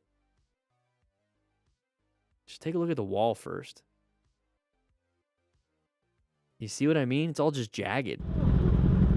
Got to slow it down, guys, before those turns. I mean, if the road looks like this the whole time, we're not going fast. It's a terrible road. Yeah, it has turns, but it's a terrible road. Oof. Hopefully he's doing okay. All right, Dank dual sport. Can't see nothing. Can't see nothing. There we go. Okay, so uncommon thing. We have headlights. Dude, move off. Now what are they gonna do? Now what are they gonna do? They can't move. They gotta back up. You're not backing up. Like, that's why you don't get right up on them. That's why you don't get right up on them. There we go. Drop the wing. First time since 1985. Oof. Dropped it. All right, stop sign. What are we doing? There's gravel on the road. Intersections are going to be orange stage. Are we doing a slow, tight turn? Foot. Our left foot lost some traction. And we dumped the bike. Damn, that sucks. It's on a little kind of a hill, a little bit. It's kind of a weird spot. Wheelie weasel. I literally jinxed myself. All right, here we go. We don't have a bunch of gear. It's not gonna be the safest situation. Man, we just ripped our butt open. We got 2 buttholes now. I think I forgot the rear brake. Probably. I wouldn't know. I don't do wheelies, but Brian636, chime in on that one. Probably did the same thing. I brought some poles in my backpack. I had 2 on. Oh, man. Still went fishing. All right, nice. Oh, angular incident. Look how it looks when we're going up and over that right leg. Right on the head, right on the shoulder, right on the back. Ankles are hitting the ground. High speed, high mechanism. All over the place. He's got good gear, it looks like. Surprised by the driver who decided to turn left from the far right lane. Yeah, turning left from the far right lane, that's an illegal turn. That's what causes these kinds of accidents. Hopefully he's doing fine, but man, he's probably got a reset on that brain going on. Possible TBI, possible spinal injury. See how the spine got hit? Let's take a quick look at that one more time. So there's the angular incident. There's going to be the up and over, and his butt's in the air right now. We're going to do a nice little flippity flop. But here's the impact. Okay, so our body naturally, instinctually puts our arms out. There's the right hand, right elbow, right shoulder, his head. But since we're at such a weird angle, it's not just like banging your head. It's the whole body's collapsing on the head. So your cervical spine. There's our back, though. So now we got our thoracic and lumbar spine. And then our knees, our hips. It looks like he's got full gear. This rider was very surprised by the very tough situation. Very tough situation. Not much you could have done. This is why being a smart rider, acquire and use personal protective equipment just in case stuff like this happens.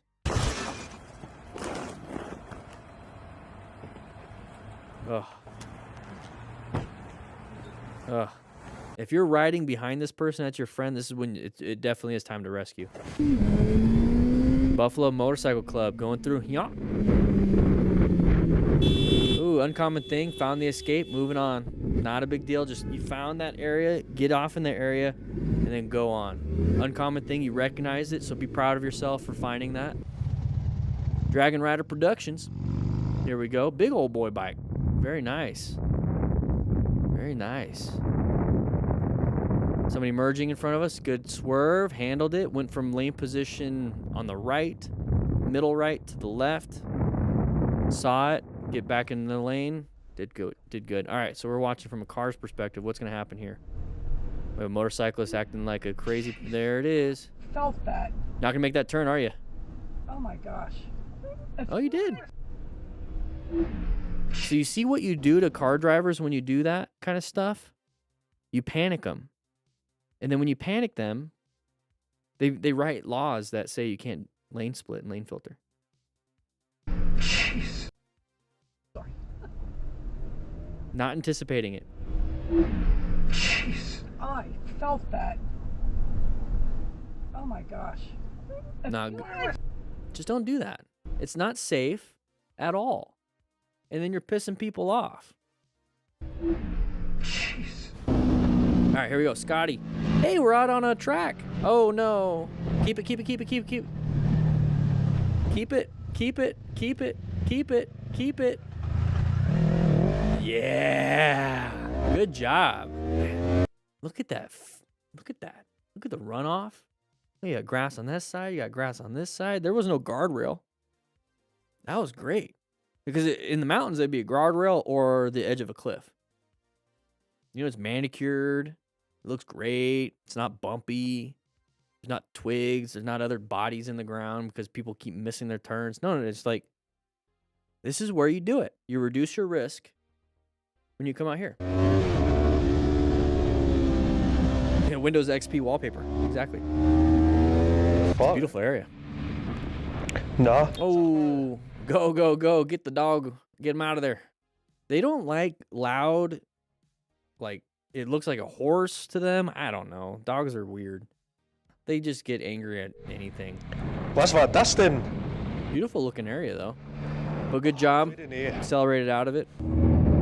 Whoa, dum-dum. Good job with the braking. Didn't dump the bike, so we went to red stage. We got people just all over the place. Watch out for more. Green doesn't always mean go. Yeah, people. Whoa, people are just following the others. People just follow the others. Like, they see somebody go, they go, they go, they go, they go. They don't think for themselves. Imagine going through this traffic. Jeez. Like, are they in the intersection? If they are, this sucks. Hey! Get back! The car decided to go further after seeing you in front of him? Reverse! Just go back! Oh my gosh. Come back! Yeah. Thank you! He's funny. He says thank you. Oh, yeah. Other vehicles are trying to get through. What is this? So when I said that I don't do, like, other countries, like, traffic stuff, is because, like, this doesn't typically happen in the United States. So it's like, it's very... I don't know what to do in that situation. Oh, jeez. Pay attention. Get off your phone if you're in the middle of the road with a kid. Focus. You want to go this way still? Uh-oh. What's happening here? Are we going to have to rescue somebody? We don't have to. There's first responders. Ooh. Might be all right. He's just taking a selfie. There's first responders on scene. They know more than you. You got a lot of gear on. Yeah.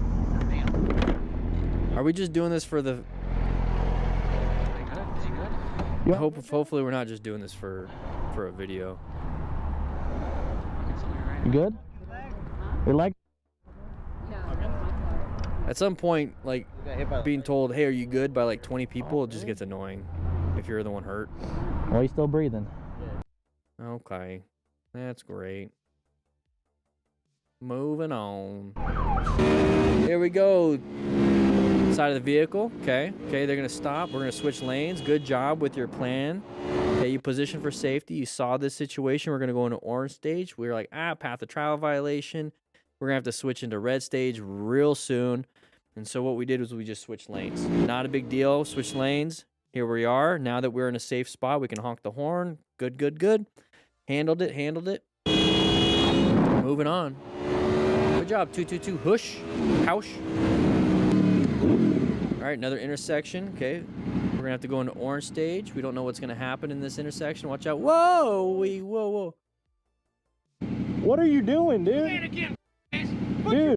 Figure out of me again. You're doing 60 miles an hour. You're going to kill somebody. No. Sped up. Where did that guy pull that stick out? Because you pulled down in front of me. That's not a stick. That's an axe. Bro.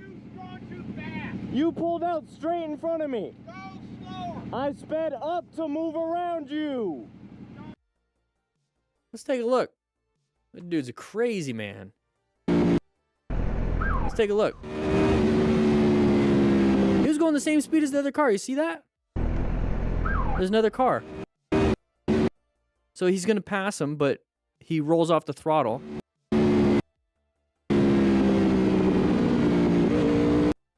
He is going 50. He is going 52 and a 35. So you scared the guy.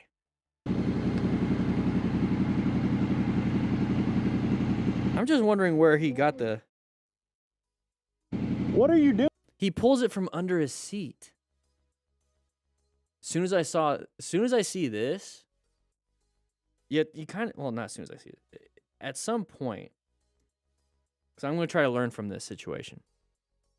If I see a dude pull something out like this, I might accelerate into him. I might launch my bike into him. I'm just thinking out loud here. Because you don't know. You don't know if he's going to come swinging at you or he wants to threaten and talk to you. You don't know. He just escalated it with a deadly weapon. My thoughts here, either escalate back with my deadly weapon, which is my motorcycle or my two guns right here. Just kidding. Or yeah, escape. I see some people with escape. Tough one. Tough one. Down in front of me. Slow down. You pulled Slow down. straight in front of me, bro. You're going too fast. You pulled out straight in front of me. Go slower. I sped up to move around you. Thanks for watching. Crazy guy. I would have reported that easily. But either way, you can learn how to handle an axe-wielding person by joining the basic Smart Rider course, the MTC Rider Academy. Just kidding. We don't teach that because that is absolutely insane. But sign up, $120 a year. You get downloadables and our course. With that said, I hope you guys ride safe, be safe, and I'll be seeing you guys around. Yeah. Absolutely insane. Absolutely insane. Let's get some music going.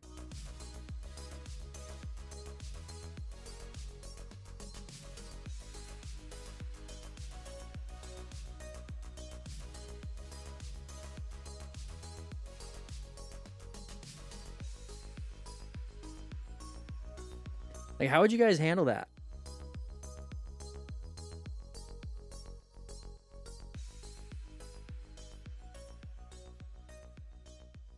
Here's our course right here.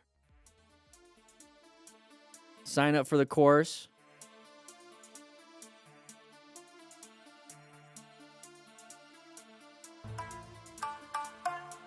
We got another video.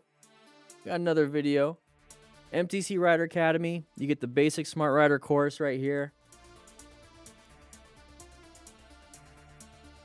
And that's just up to Unit 4. We have Unit 4, 5, 6, and 7 coming out.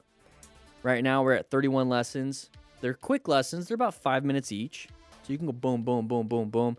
After this class, after this live stream, I'm going to make it to where they're not prereqs. So you can just take them in any order you want. I think that'd be good. Yeah, bring an axe to a bike fight. Let's go back to my room real quick.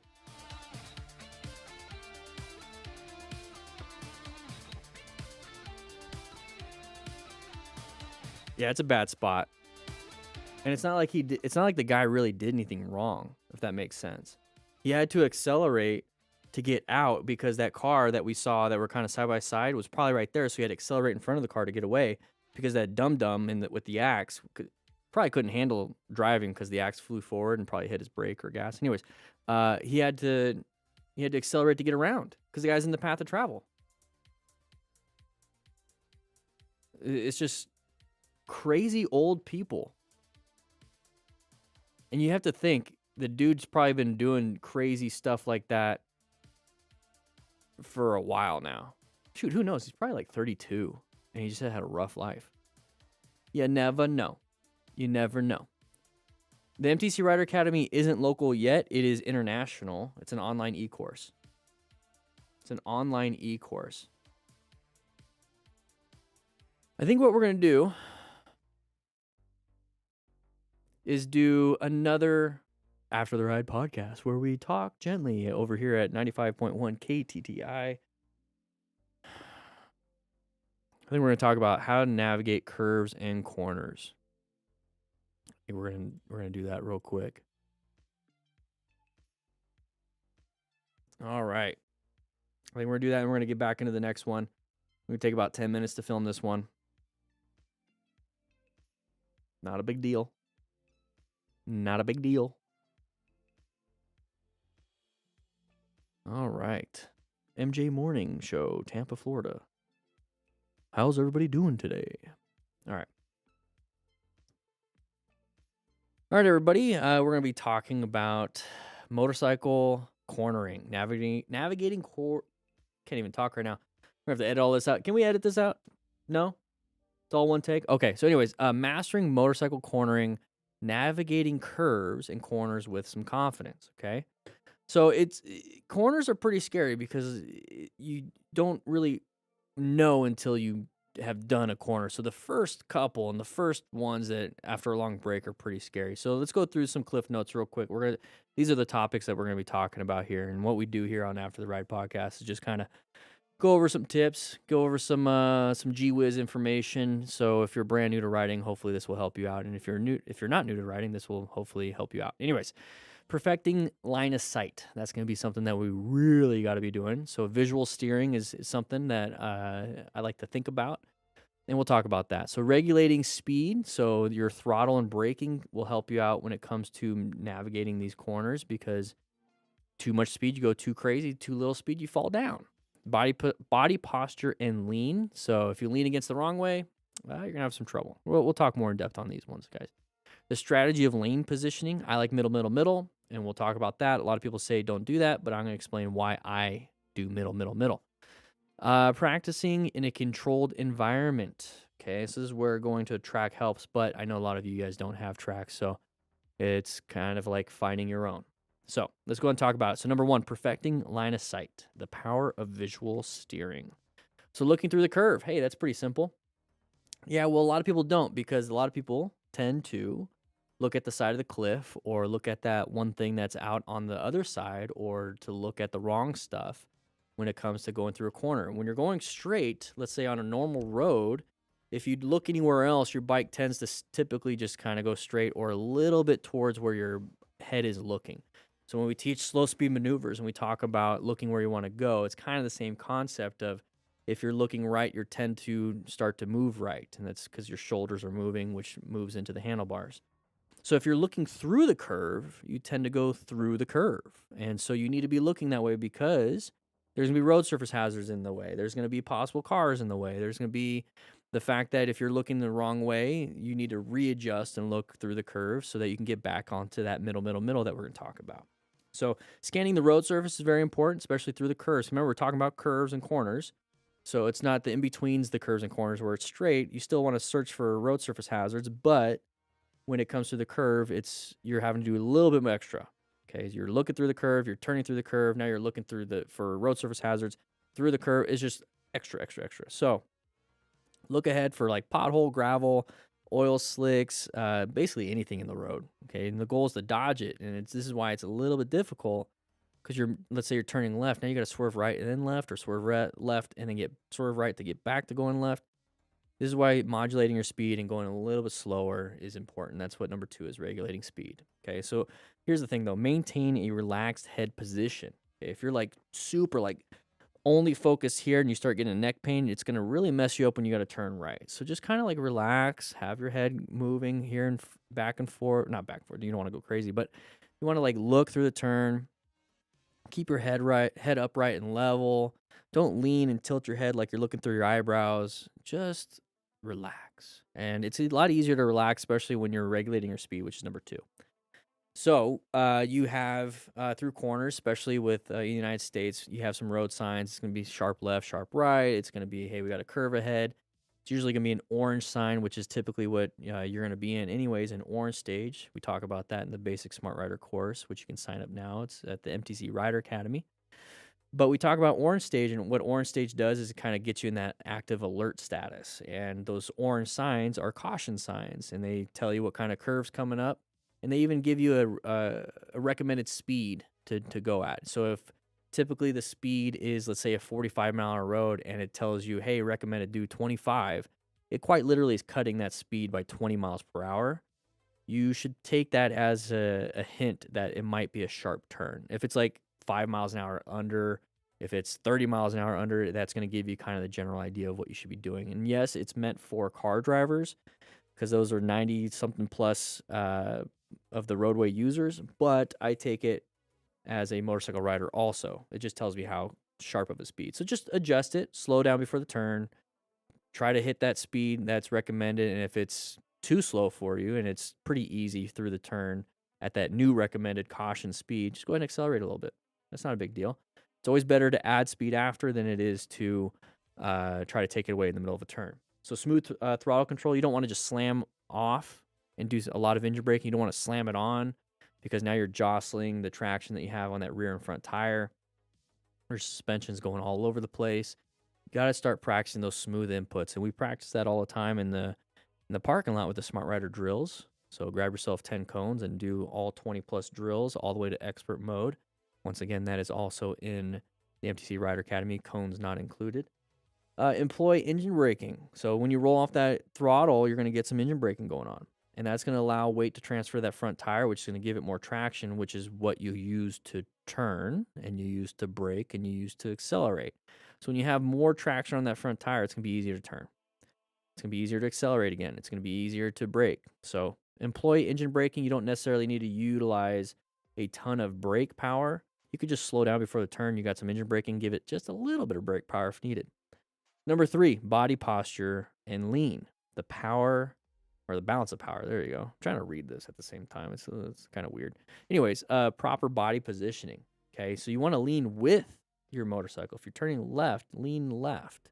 You don't have to lean all the way over to where your knees are dragging or anything like that. You could just kind of like point your head in that direction, just like you do in slow speed maneuvers. You're pointing your head, almost on a slow speed, you're doing your chin on your shoulder type stuff. But out here on the street, when you're going through a turn, you might get like your chin halfway close to your shoulder, and you're just pointing your nose, pointing your chin towards that turn, pointing it towards that curve up ahead. You're really focusing that look. Think of it like you're staring at somebody and you're just like slowly getting closer at them, and like your neck is like sticking out. So kind of like, boom, this is where we're going. And that's going to hopefully shift your shoulders over. It's going to shift your body over towards the left side, and you do the same thing for the right. And then bring yourself back up to a relaxed neck position. Flexibility in your arms and elbows. How do you get that? And how do you relax your grip? These are the next 2 tips for body posture. So flexibility and relaxation, how do you get that? You're going to grip with your knees. Grab the tank with your legs, squeeze them, and then it's going to relax your upper body. You don't want to put all your weight on those handlebars. You don't want to grab those hand grips super tight because you're going to just exhaust yourself, and it's going to get to a point where you're going to be so exhausted to turn that you can't turn. So grip the tank with your legs, be nice and loose.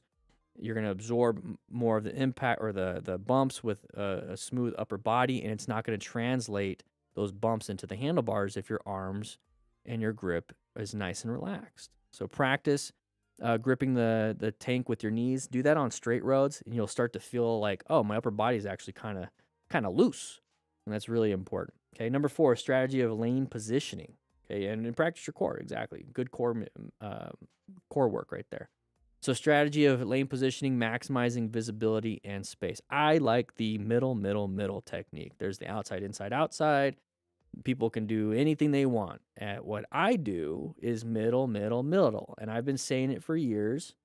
It's not the right way to do it. It's not the wrong way to do it. It's my way of doing it, and I'm going to explain why.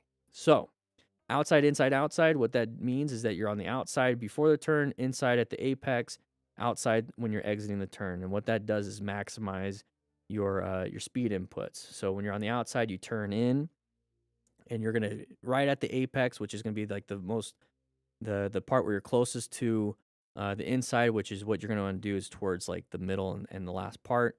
You're accelerating, and then when you get shot out to the outside at the end, you're still on the road because it's at the end. Me, though, middle, I like middle because I have a space cushion to my left and right. Simple as that. My goal is not to speed through a corner. My goal is to have space cushions. My goal is to have the best line of sight while maintaining a good space cushion. My goal is to have escape routes to the left and right while maintaining space cushion and line of sight. My goal is to position myself for safety using the plan method. So middle makes more sense to me. Yes, there's going to be an opportunity for road surface hazards in the middle, like oil or a pothole or gravel. Middle is not you have to stick with middle, because part of planning your ride and positioning your safety is that you go into an escape path if there is a hazard. So if there's a hazard in the middle, you escape to the left or right. But since you're not hauling booty and you're going the recommended speed that is on that sign, it's pretty easy to navigate around those hazardous situations. So middle. I kind of took that from tennis where you're in the middle on the baseline in the back. You have to run to the right side. That's where the ball is going, but then you go right back to the middle because you're prepped and ready for anything that's going to be shot to the left side. So you're constantly trying to put yourself back into equilibrium and homeostasis, whatever it is, being in the middle and avoiding as much as you possibly can when it comes to road surface hazards. It's going to help you out with your line of sight. And then if anybody crosses that line, you can always just swerve right or swerve left, depending on what kind of turn you're in, okay? It helps with space. It really does. Anyways, number 5, practicing a controlled environment. So practice in a parking lot. If you have a big enough parking lot, practice your turns, 20, 30 miles an hour if you can, or go to a track where you can really practice your cornering techniques. And you're going to get hopefully some skill lessons. You're going to get some people helping you out. You get some possible mentors, instructors, a track day class where you have an instructor that's going to walk you through everything, ride with you, show you stuff.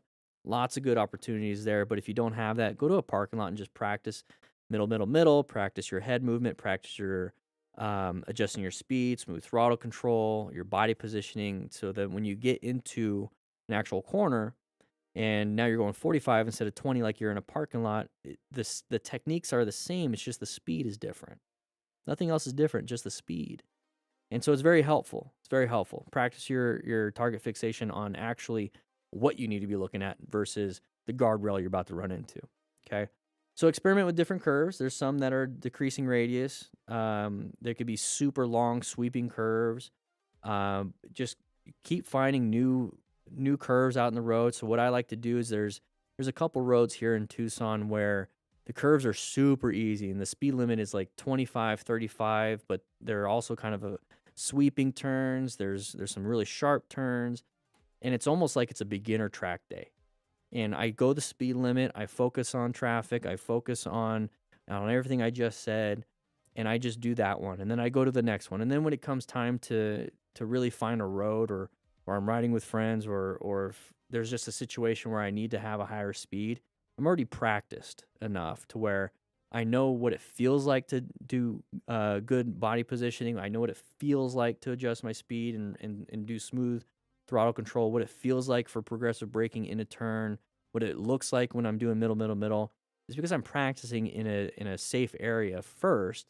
And so then all I have to do is focus on the actual turn itself when it comes time to actually put it into practice, when it's a real life event.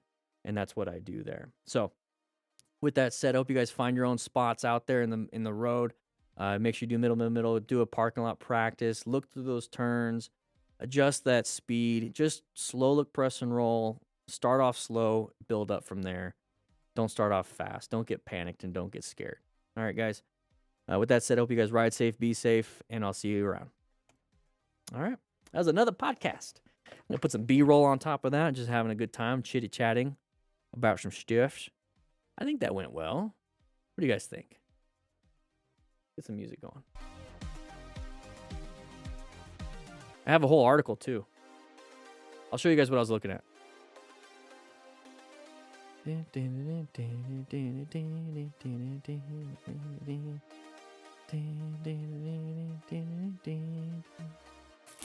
What am I looking for?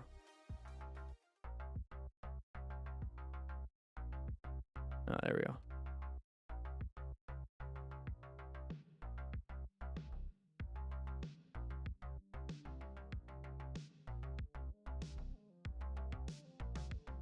Bring.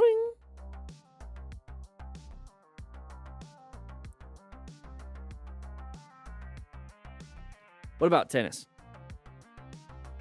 I like tennis. I used to play tennis. Pickleball is kind of the thing now. I guess pickleball is doing better than most sports right now.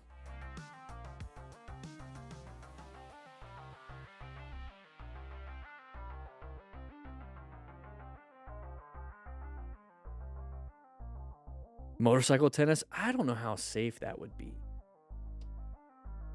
You know what? I think we'll do one. I know we have...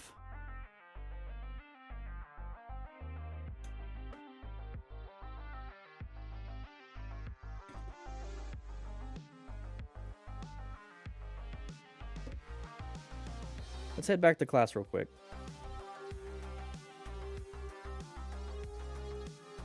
How long have we been streaming? 3 hours? What time is it? 2:40?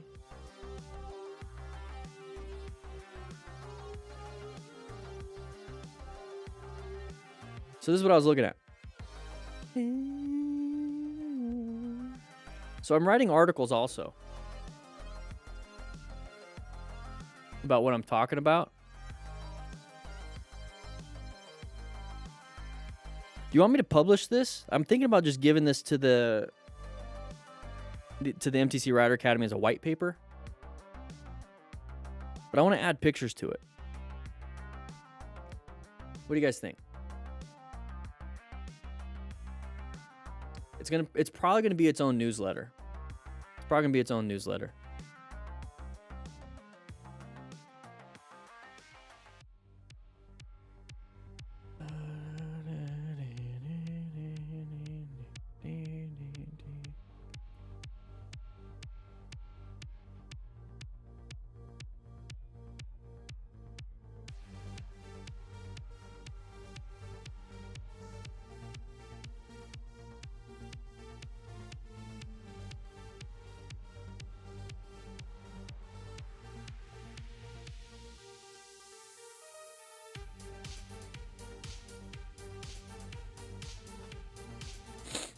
Each week a different subject?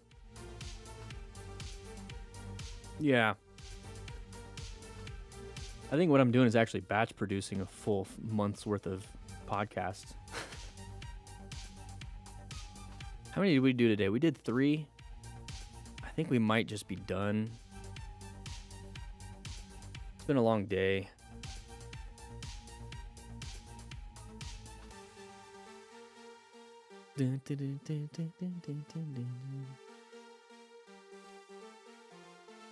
Oh, today's Thursday too.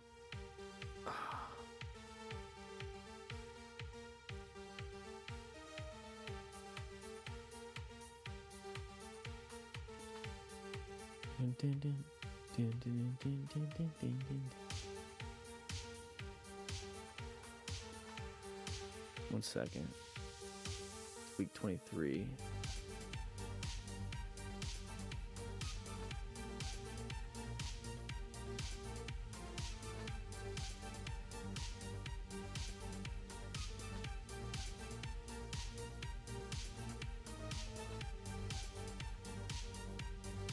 Yeah, I think that's what we'll do.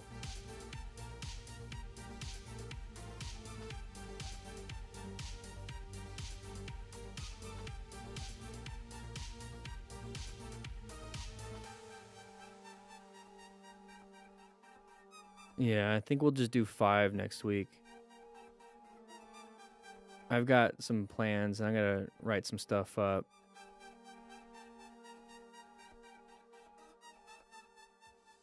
Dog needs a good night walk. Yeah, my doggo needs a good walk. I'm doing well, did he do that?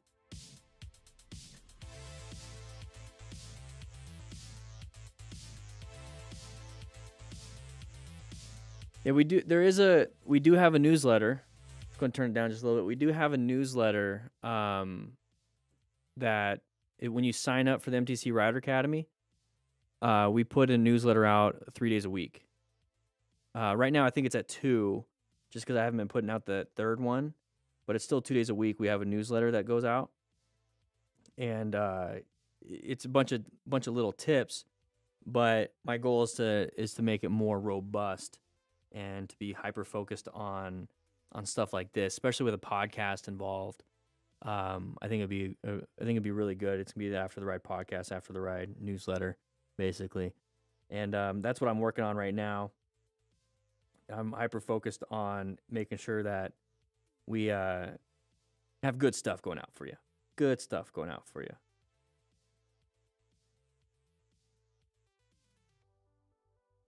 Should I still go to the MSF course even though I have a Class A? You can learn quite a bit from the MSF course. Quite a bit. Like you'll learn something. I mean, it's up to you. It depends on how much value you're going to get out of it. Like I was riding for a couple years and I took BRC 1 and 2, advanced rider course, all that stuff. But there were some things that I did learn, especially if you've been out of any type of continuing education for over 2 years. It's always good to take something new. Because in 2 years, something new might have popped up and you're like, yeah, that's interesting. Or you would have forgotten something. You might have forgot something. But guys, I think what's gonna happen is I think I'm kind of done.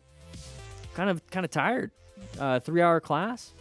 My goal is to do 1-hour classes here locally, but we'll see. We'll see. The focus of the podcast, I think I'll answer that question. I got to get going.